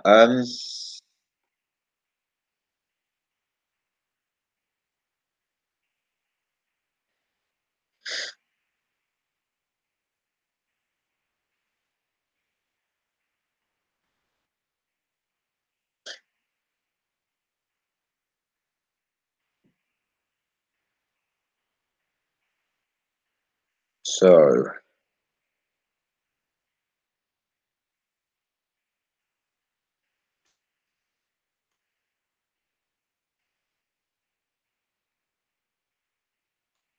and Risker Lime Kiln, I think it was probably installed about 2007 or 2008 because it's got Unipart rail halogens. As you can see, that's got the Unipart rail stickers on it. And if I go back to 2008, it looks quite new. It looks really quite new. It looks almost brand new in 2008.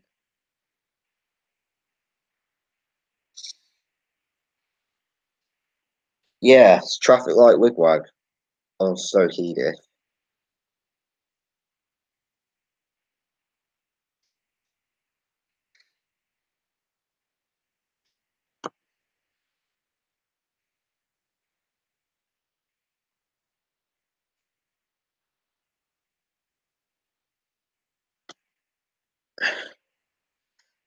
I like how this road sort of curves like that, sort of like a sort of very curvy road. So the road goes like curves round to the right, and then to the left, and then to the right.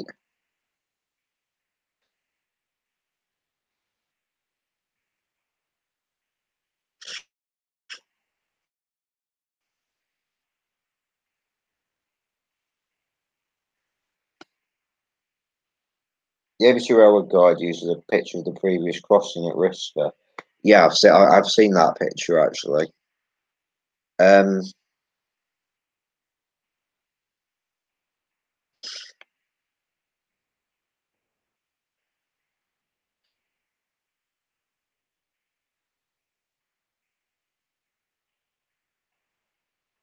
Caldecott.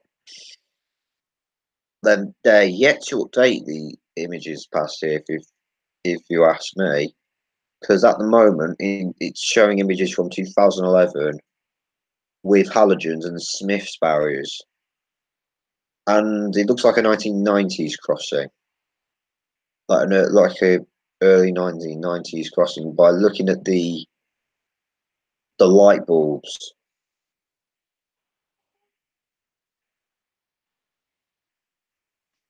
Which is taken around 2006 or 7. Yeah, I guess around that time. The dog's come into the room.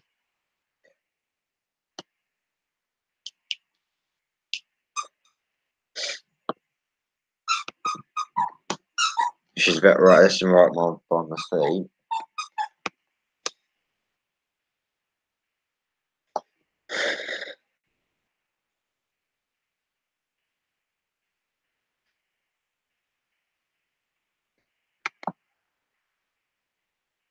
Yeah, 1992, between 1992 and 1994, at Caldecott.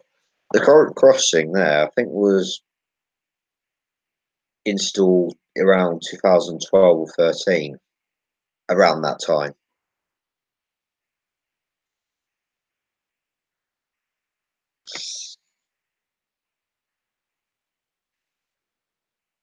Well, I'd say most of the crossings were along the Newport to Gloucester line were upgraded will be upgraded in 2013, and that's Nelly squeaking the toy.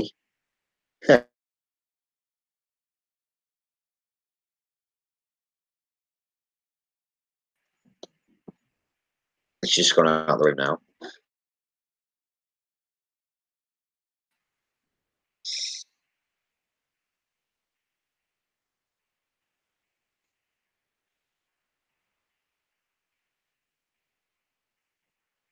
Well, yeah, I guess it's a little bit of a, well, a bit of a shame, maybe.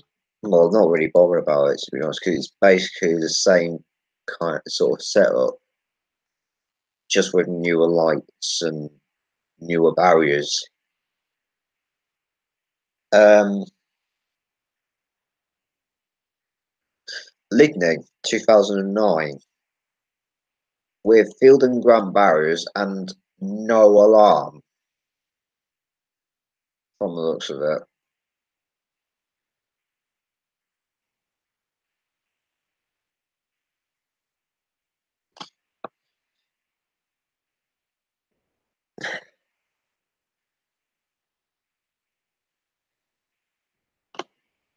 Um, yeah, interesting that the barriers here at Ligny were on the same side of the road when the old crossing was there, but when it was upgraded to SPX, it was moved up. The barrier was moved over there, and I can say it was installed in 2012. because of the picture of it in 2012 with the new barriers, and the serial numbers say 12 as well.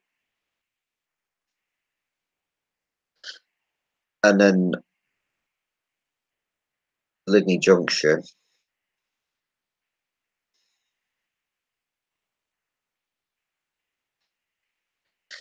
I'm guessing this was installed about 1996, I think, because it's got the silver back halogen, well, silverish back, not black back crossing. 1992 picture of Lydney.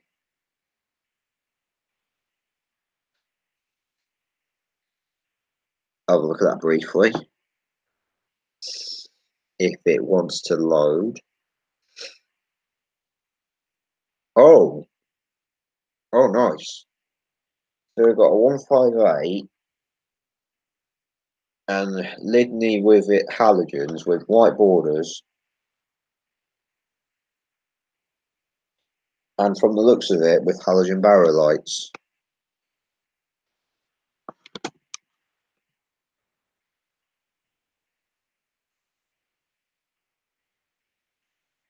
And the alarms at Lydney Junction look quite new. This one does. Well, it did look new in 2009. And this one's got a new sounder as well. I'm guessing these alarms sounded very, very sick. The A48 crossing does sort of sound a bit funny, if you get what I mean. um, so I'm taking this was installed about 1996, around about that time, I think. What's interesting about this crossing though is that the pedestrian lights are not like NRS ones; they're like Forest City lamp bulbs.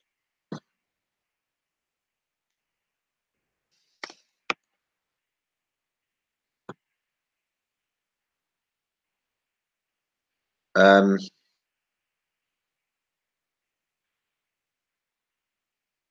why is there like? It looks like there was a road going off there or something, or an abandoned road, which is just being blocked off.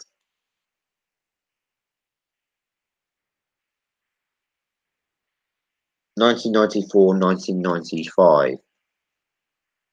Okay, okay. Um,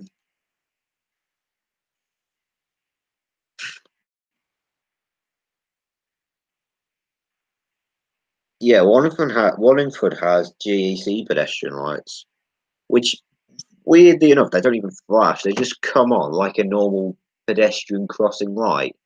Like, so they don't flash with the warning lights. It's just like when the crossing activates, the red light comes on and just stays like continuous. If you get what I mean, which is quite interesting. I've never seen a pedestrian light operate like that before. Well, it's interesting how a pedestrian operates like that.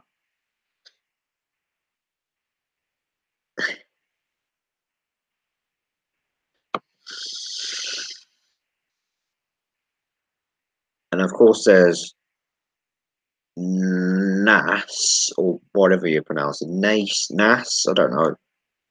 That's what I pronounced it Nas last time I came down there.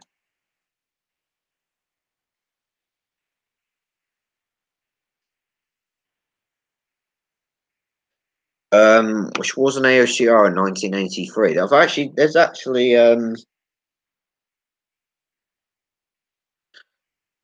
There's actually a picture of I've got a level crossing book and and that crossing Nas or Nace, whatever you pronounce it, showing a picture of that crossing as an AOCR in 1983. Nas, NAAS.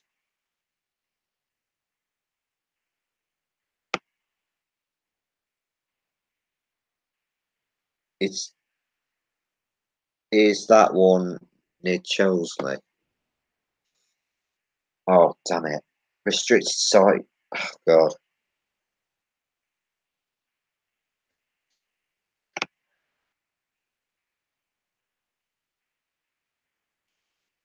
Sharpness is literally the opposite, isn't it? One usually films it a lot. Yeah. Shepherd's Path. Oh, yeah, that's a place I've been going to a lot. Well, not recently, but this is a swing bridge that I quite liked on the Gloucester and Sharpness Canal.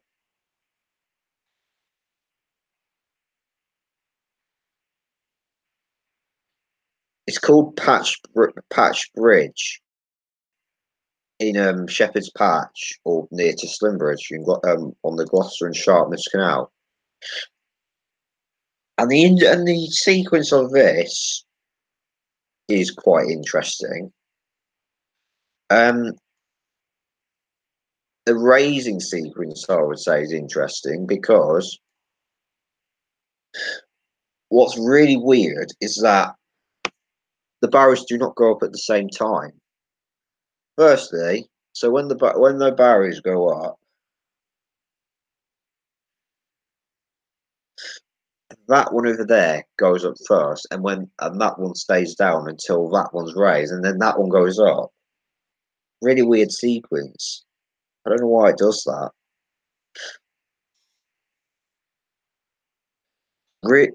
Interesting sequence.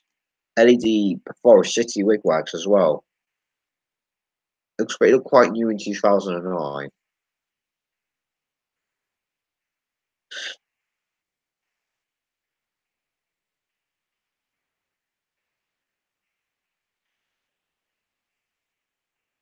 And then there's one at Frampton on 7, and I've actually been to that one quite recently. Freefern, or Frefern, or whatever you pronounce it. I think it's Freefern. Freefern sounds about right to me. You should look at the wigwags on Midgham Swing Bridge. Wolverhampton Swing Bridge, you mean?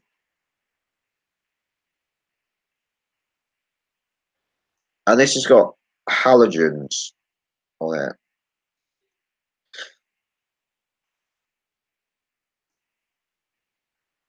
I do have footage of this as well from 2011. Um, I might as well upload that at some point. Did you hear about the long closed Gloucester East Gate? I um I don't well I've no heard of it. I know of it, but I think I know of it, but I don't know where exactly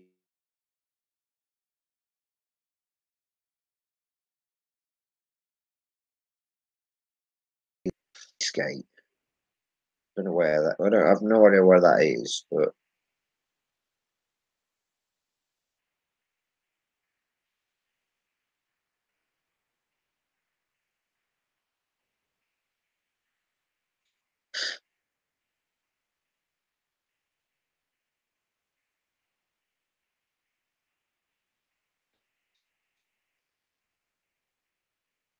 what's also quite interesting is there's lift bridge or swing bridge in the Gloucester Docks, just there.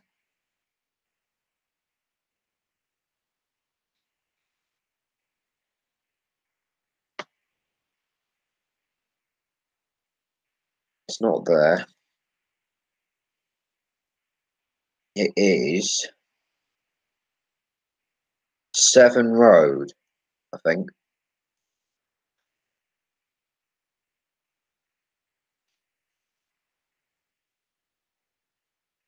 Yes, this one. This is an interesting bridge because it's only got with warning lights like that.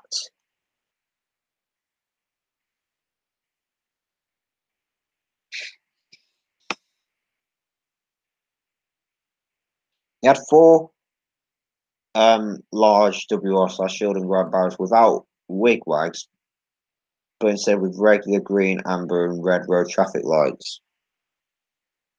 That's quite interesting.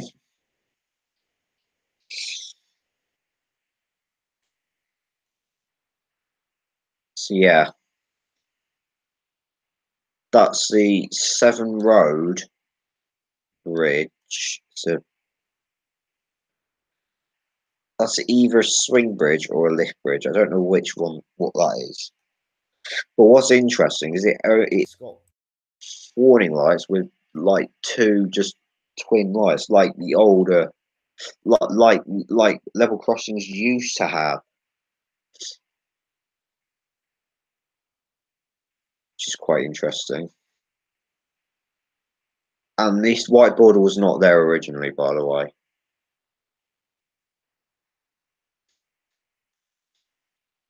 as you can see here.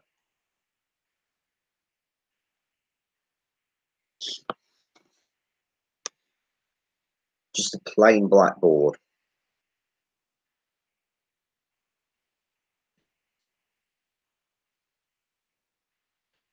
It was obviously recently painted on because I went past it in October 2016 and it didn't have the white border around it.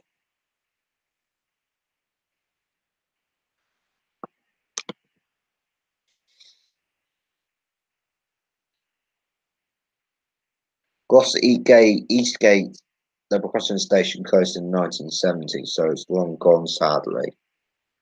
Yeah. Um. Also, what I'm kind of interesting in at the moment, there's three crossings around Iron Acton, um, on the freight line or something.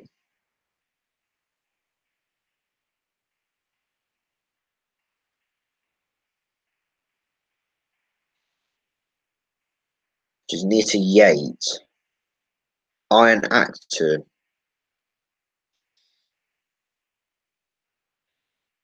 There's an AOCL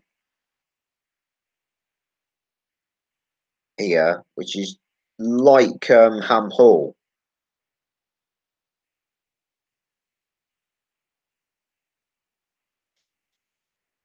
As you can see here.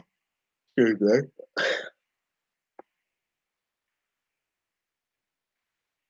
The Iron Acton bypass level crossing is being upgraded. Yeah.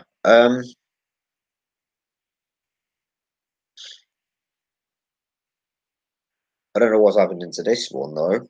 I don't know if they're going to do anything with this crossing yet. Um, I don't know how often this line is used.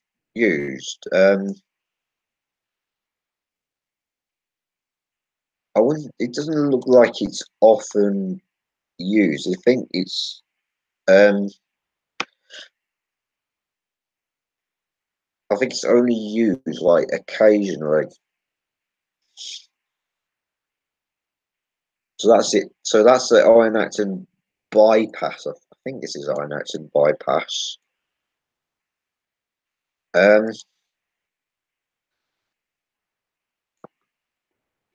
yeah. So you sent a link. Hold on a minute. Click on that.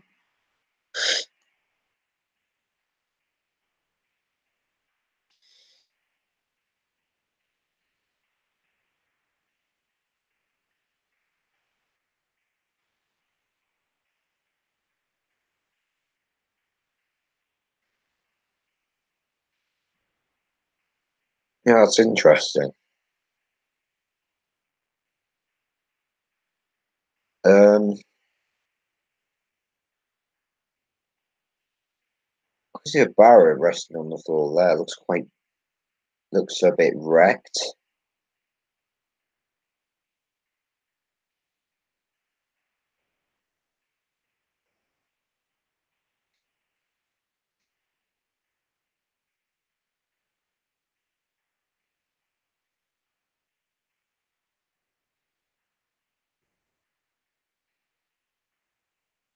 The other two Iron Action level crossings are remaining, however.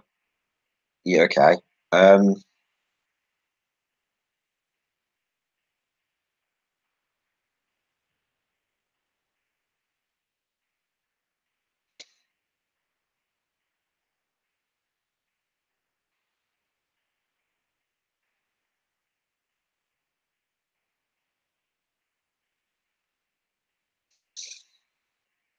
oh yeah, I can see. New light poles as well on it.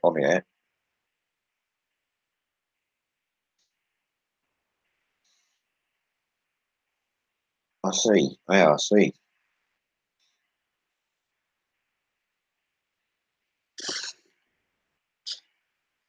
It's quite interesting.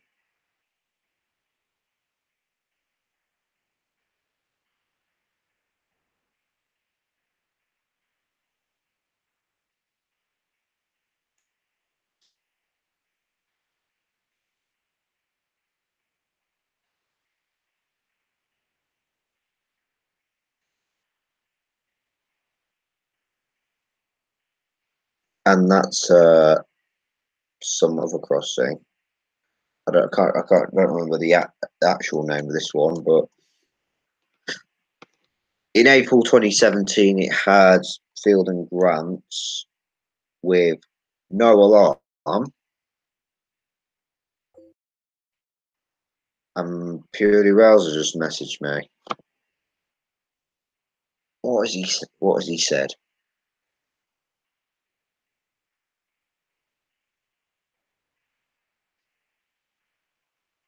It's not Nate. Yeah, I know. It's not him. Because he said it. Because he said just earlier, who's Purely Rail's the HR.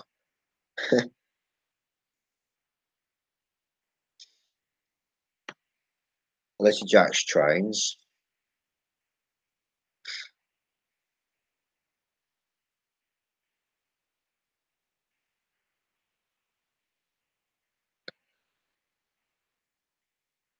And that's in 2016. And that's it in 2009. Looks slightly. It looks a little bit like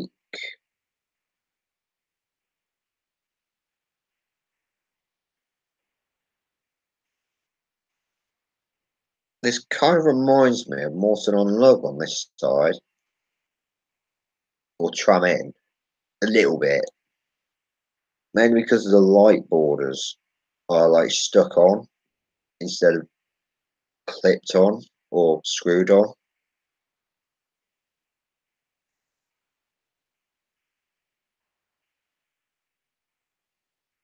You know about the gigantic open crossing at Trafford Park, don't you? Yes, I do. I've I've looked at that one. That's really quite really interesting one. Although abandoned, but disused.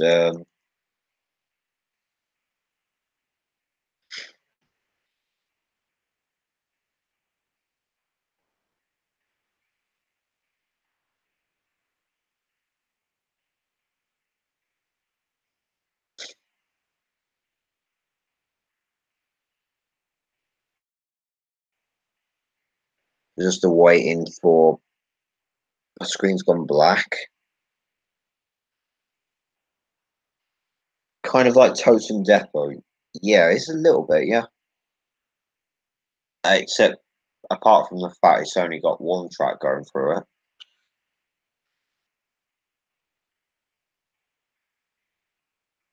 I'm yawning now. I'm knackering myself, I think. Reload.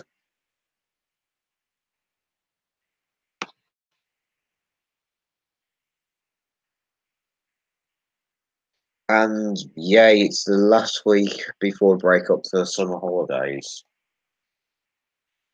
Which is quite relieving, actually.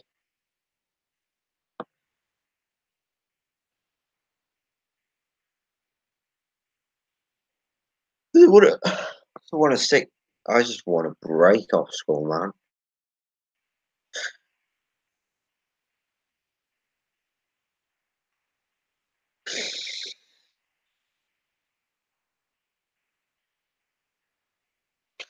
And then obviously next year I've got my GCSEs,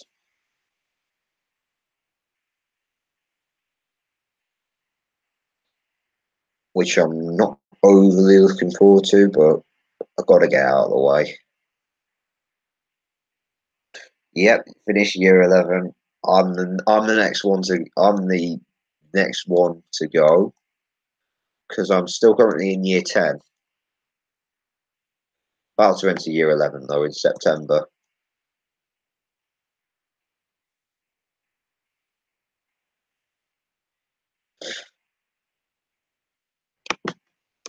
Yep, all GCSEs completed.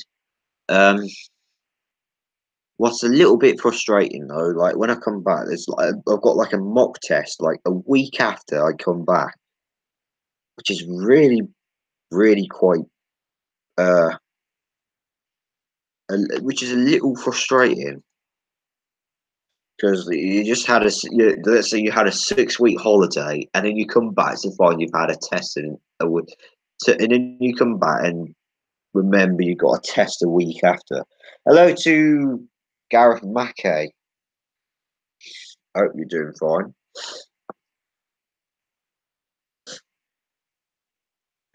So yeah. Um, as you can probably see, I'm looking on Google Maps at the moment because I was just looking at crossings and stuff. Yeah, Salamander 135. Yeah, yeah, I know it's you. I know it's you. um, I had multiple PPEs or mocks over the year, and they were a pain slightly. Yeah, I've had a few mock exams actually this year. I had like 2 weeks worth of well, not really 2 weeks, but I've had a few mock exams over like a fortnight in March, starting from like the 19th of March right up to the end, like to Easter. Yeah, I'm doing well as well. um, so yeah,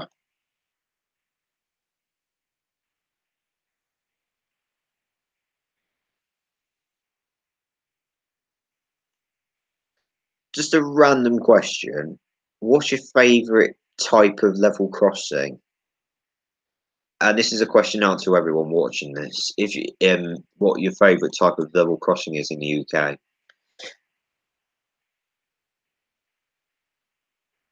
Yeah, I had several in year 10 in March and April 2017. Yeah,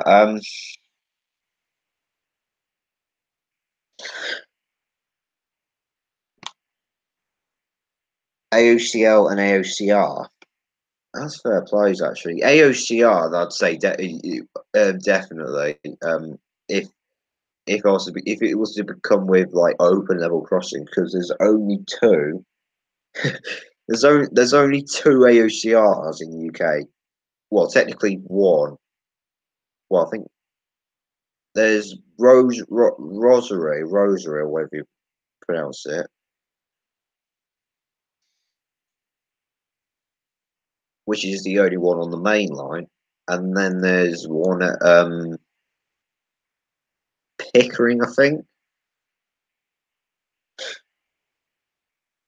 One Pickering on the North Yorkshire Moors line, I think. I went to Barmouth on the 30th of June, and we arrived, and as we arrived, we got stuck at the crossing because the train was there. Oh, that was quite a lucky time, wasn't it?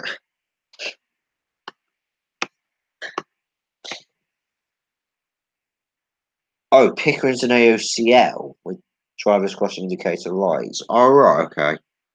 So it's probably Nathan ARF's map showing the wrong info, saying it's AOCR when in fact it's AOCL. Um,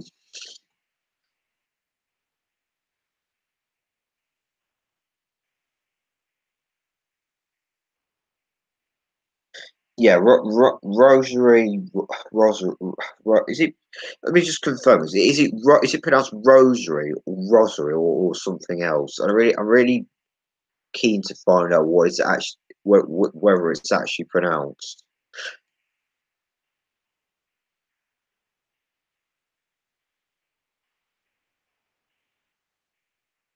One of them is on top of the wigwag pole at Pickering. Okay.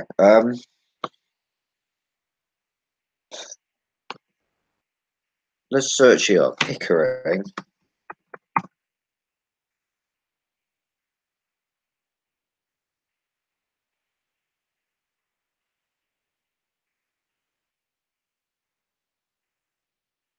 Oh yeah, that's just reminded me of something. Crossing on a line somewhere.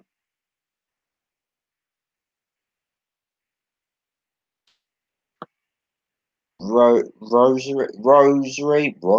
I don't know which one.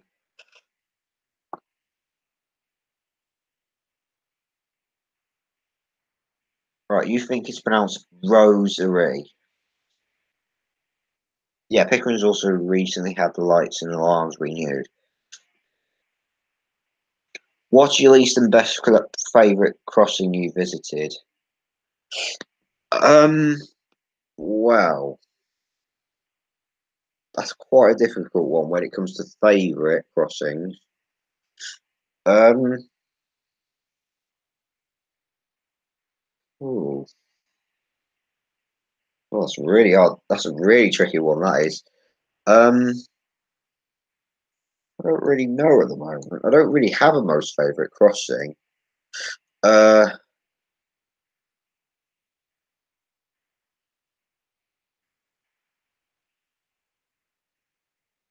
TMOMCVs are fairly interesting. Hmm. If I was to have a favourite crossing at the moment, I think Tramming maybe. Because I'd say tram in, I think, because that's still got the old barriers on it. And it's got mechanical bells which were annoying, which were a, which was a which were annoyingly switched off. I don't even know why they were switched off, to be honest, because there are other crossings in like quiet rural areas which have quite loud alarms.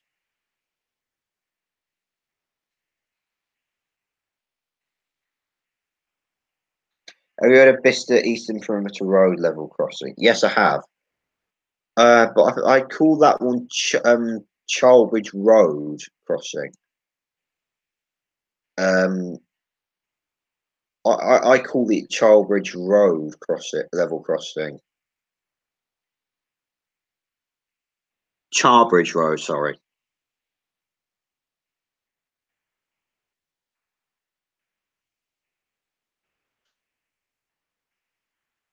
Really interesting crossing here. It's like a footpath type one.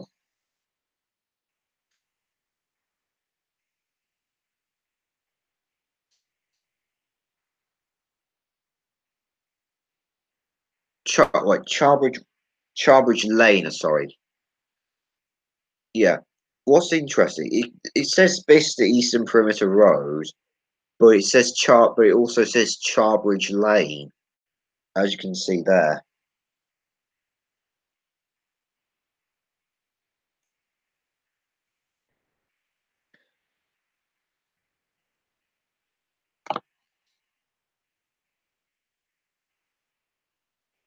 Yeah.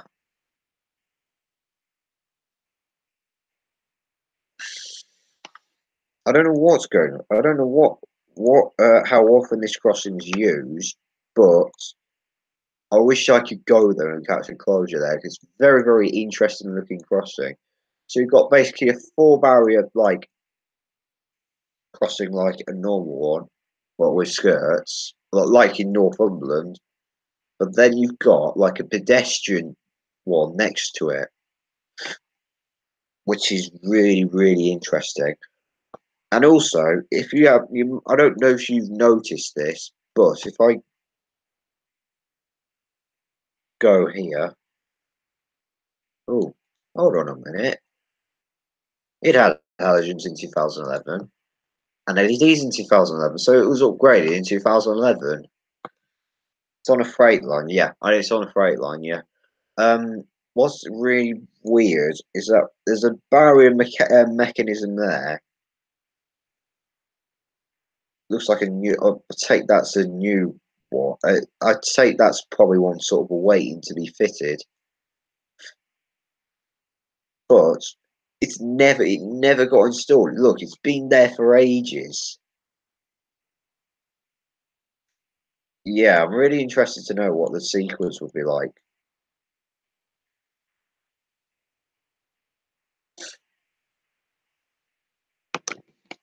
If there was ever a train going across there, and if I ever got to go there, catch a train go through there, I would be really interested to see what the lowering sequence is like.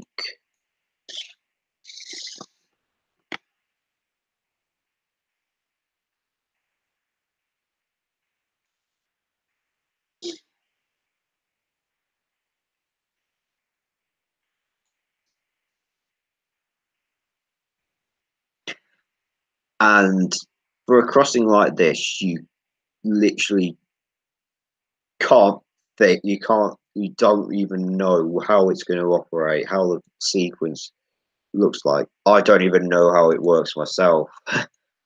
And it's hard, and you can't even, it's literally hard to judge how it will, the lowering sequence will work. Now, I'm just wondering, um, how often this is actually used. I'm thinking what schedule to use, what location to use for this crossing as well.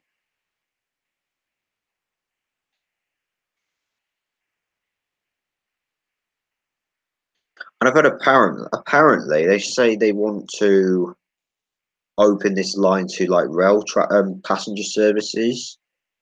If they do that, I'm hoping that they don't close it, and I'm hoping they don't get rid of. They sort of keep it in the similar setup.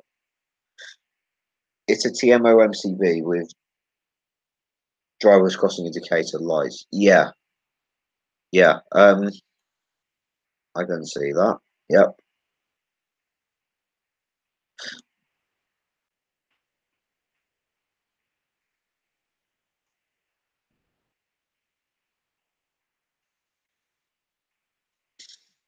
And there's one here. I don't remember the name of it, but it will remind me there. Launton level crossing, which doesn't look which looks well, looks like newer halogens on it.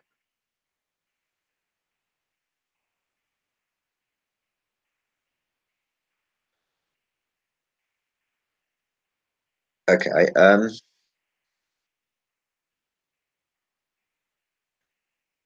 I'm guessing these are probably early 2000 ones. Uh, because looking at the shades, they don't look shiny, or do they? Well, I don't know really. But it seems like the early 2000 wigwags have like sort of really kind of rough plastic on the shades, but the newer ones look smoother.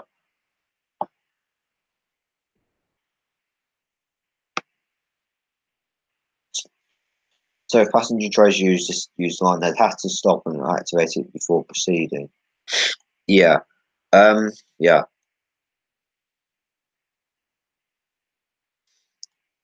Unless they happen to upgrade it to a different type, which I don't really know about, to be honest.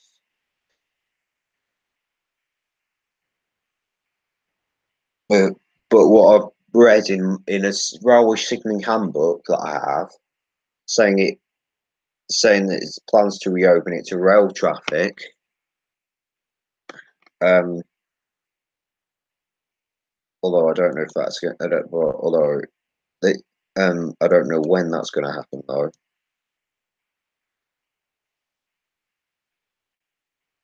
I don't know where this straight line leads to. Um,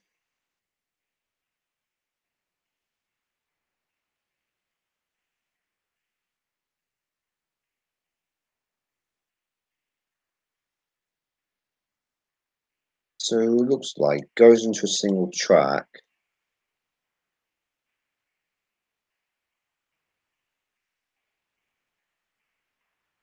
AFBCL. I have no idea.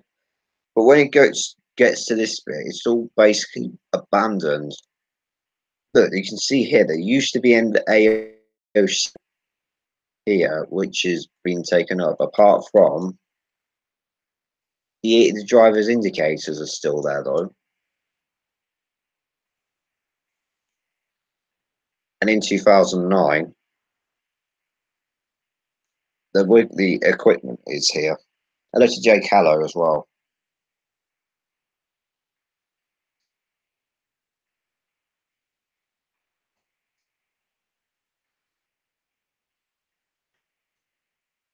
And I'm just waiting for this to load.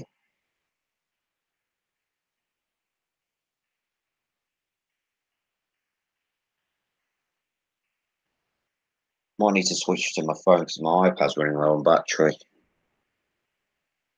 Phone. What's that? That was Claydon. Claydon.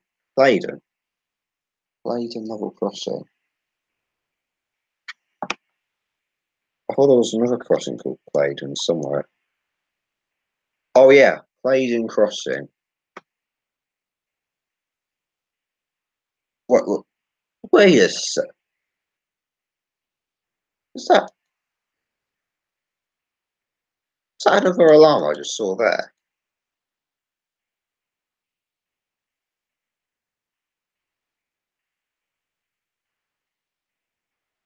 So is that, or is it just me?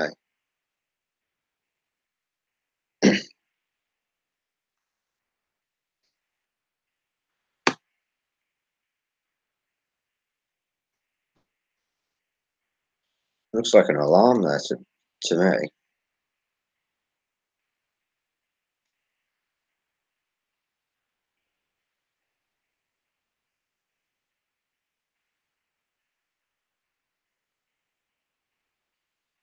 Oh yeah, they're called Great Blakeney in Suffolk, Claydon as well. So yeah, that's a little bit confusing. Why they call it? It can be a little confusing. They're calling the same crossing name.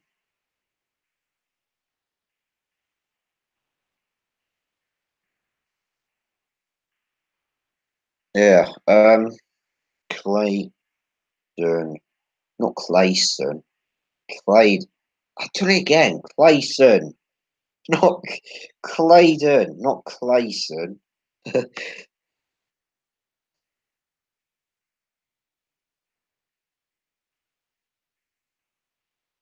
Claydon level crowing. Why have I put two A's? I can't even type on my phone.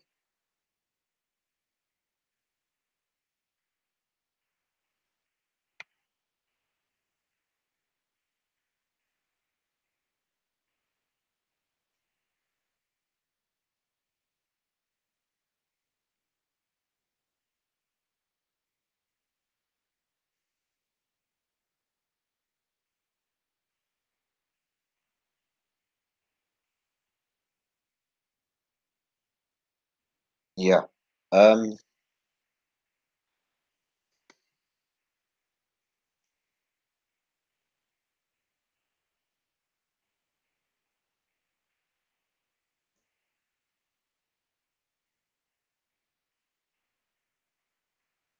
Let's have a.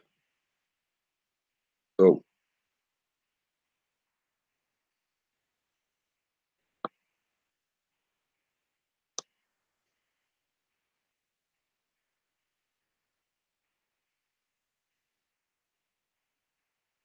God, was there a crossing surface here in 2008? Yeah, it was. The crossing surface was here in 2011. I see an old platform there as well.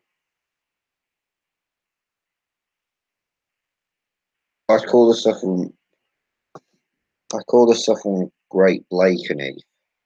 Hmm.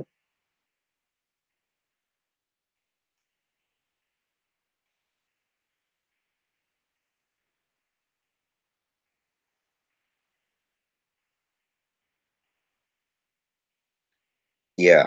Um.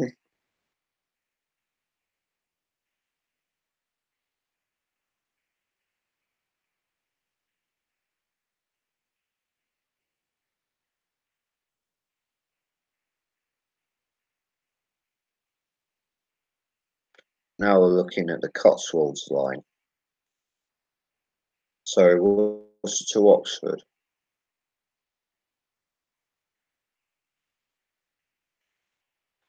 and you'll probably recognise this one because I've been to this one before.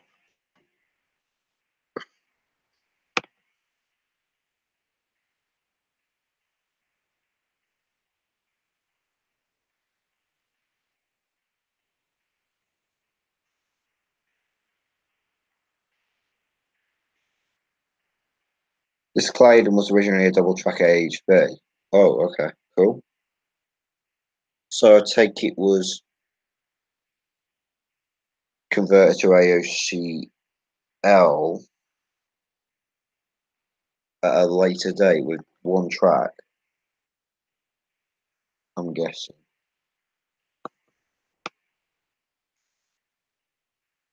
So yeah, this is Chipping Campden.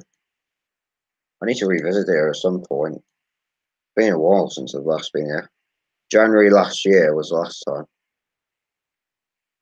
And that's in 2009, where it only had one track.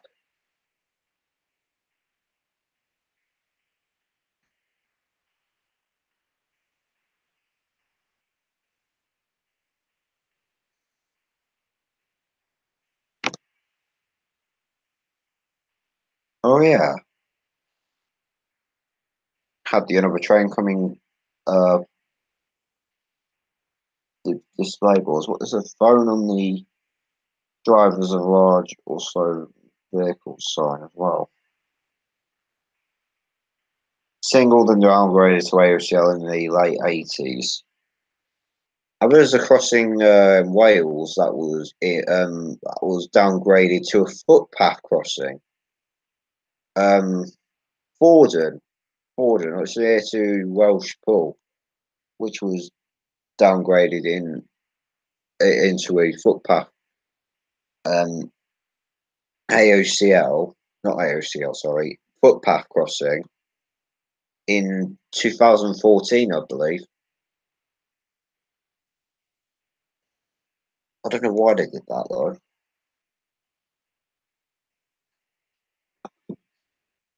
Kilkerran level crossing. Yeah, I'll search up on the map.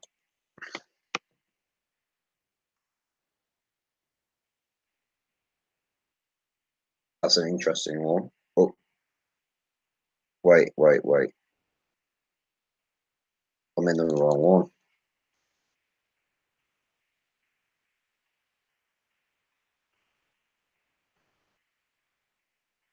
Yeah, I don't know why they downgraded it to footpath crossing. That was a little bit pointless, trust me. Why?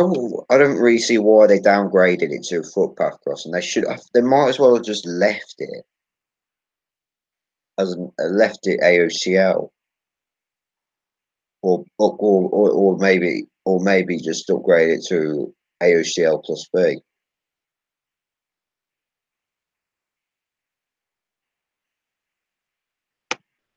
or something.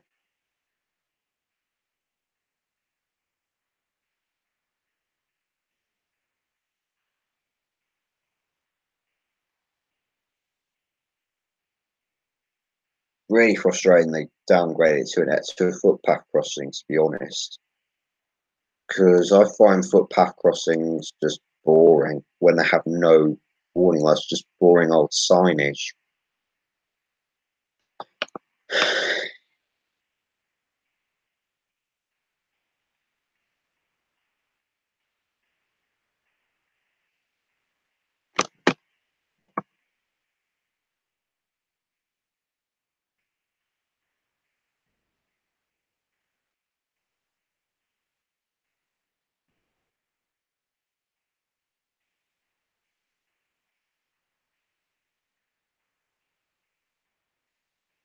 Okay,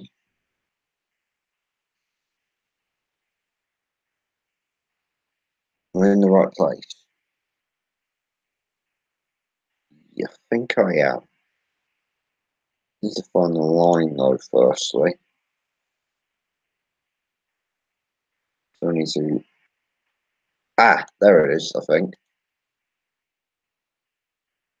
This it here? Yes. Why is it called Kilkerran? Well, it's Roan of Craigoch. Craigoch, whatever you pronounce that.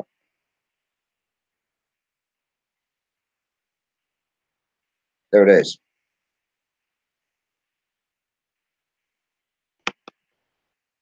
Barriers, alarms, but no lights.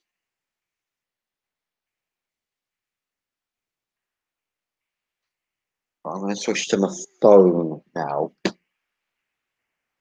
because my iPad's running low. Because my iPad's almost out of battery.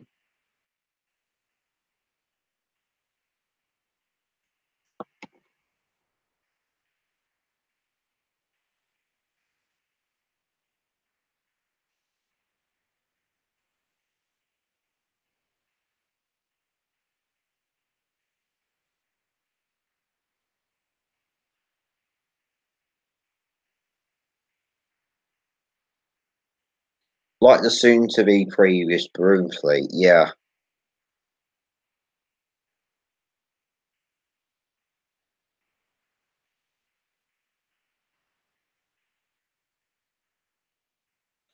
Obviously not with SPX, of course, got GWEs still.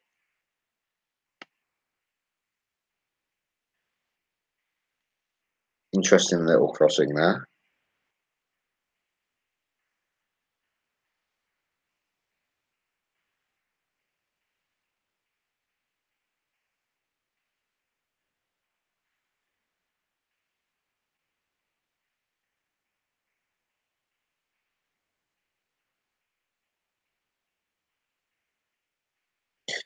Dirt on my fingernails as well. I'll need a bath in a bit.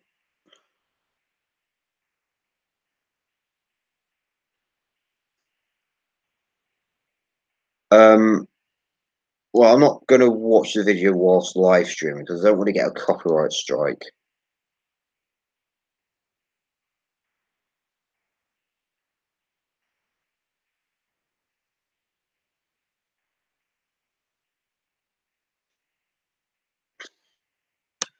If you understand that, of course.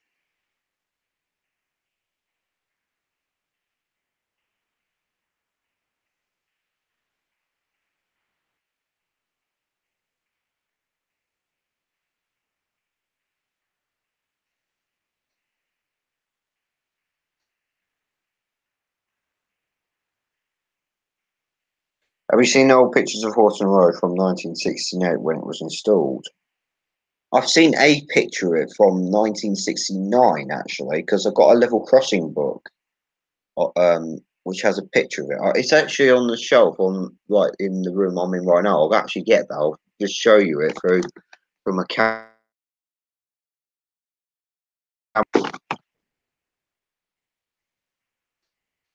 Right, maybe a bit difficult to. Might maybe not the easiest way to see it, but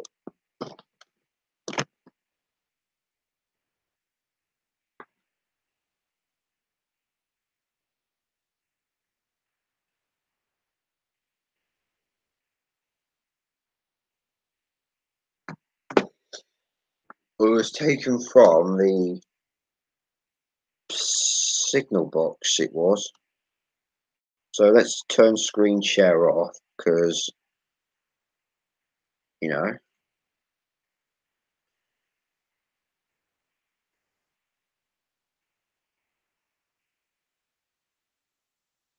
switch off.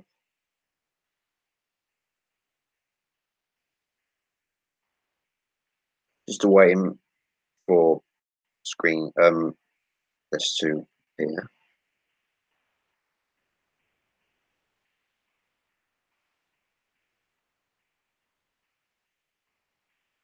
Right, it's maybe a bit difficult to see, but if I find the page it's on.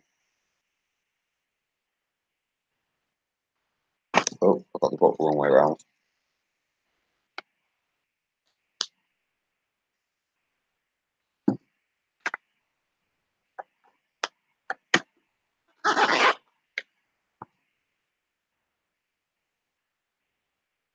I've got a picture of Blake though as well. You can see just there.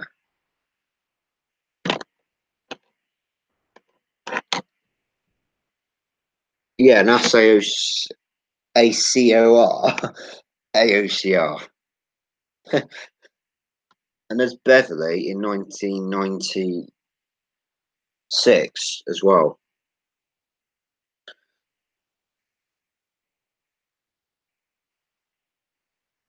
And there's a control panel for Oakham.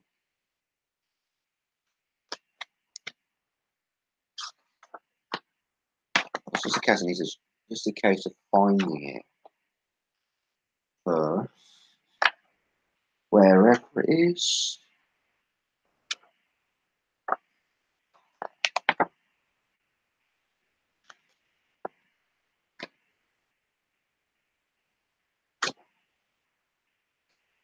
Ah, there it is.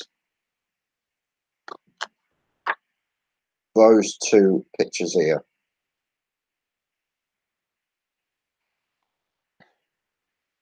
So that one and that one. Taken in 1983, I think that was. Yeah, 1983.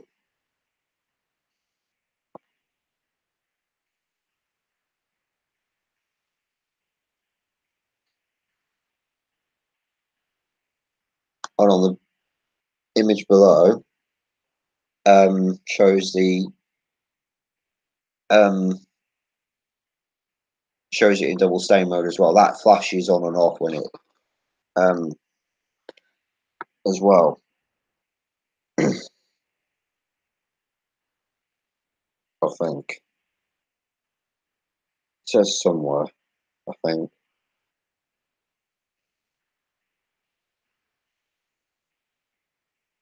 so. It says a new type of open level crossing, therefore no gates or barriers, was installed at Nass near Lydney between Newport and Gloucester, following the serious incident there on the 13th of March 1979. This type of level crossing was authorised following the 1978 review and has automatic amber and flashing road red lights with a warbler for pedestrians. If a second train is coming, the warnings are supplemented with another train coming flashing red signal, and the tone of the warbler changes. The equipment is monitored in the supervising signal box in Newport, and the telephones to the signal box are provided at the crossing.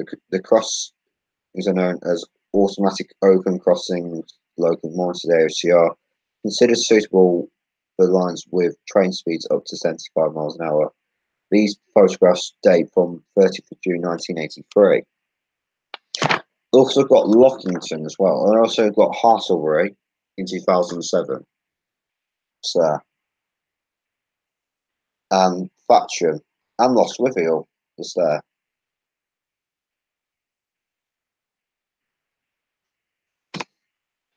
Um, Lockington. I need to find Lockington.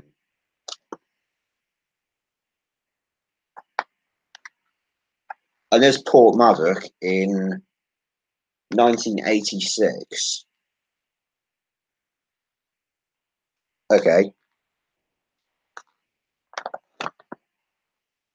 And got Helpston. Um, that's Helpston before it was electrified. This was taken in 1983, and this was taken in 2007.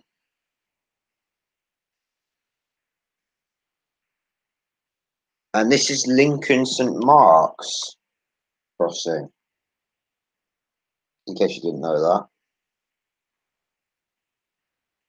Fortmatic was converted to TMO-MCB in 1988.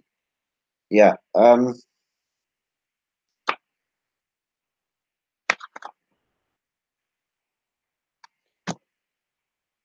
there's Woburn Sands in 1997. Valley as well.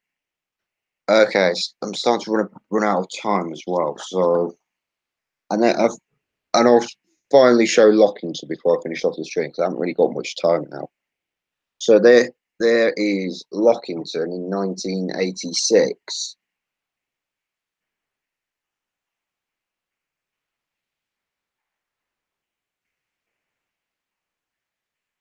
Yeah, Lincoln St Mark's was removed, which is a little annoying. Anyways, I'm going to finish off the stream now because I've only got 15 minutes left before I have to sort of get ready to bed, really. So thank you very much for watching this live stream. I hope you've enjoyed, and I will hopefully see you in the next live stream or next. I'll hopefully see you guys in the next live stream if I do one. Anyways, thanks for watching, and I will see you next time.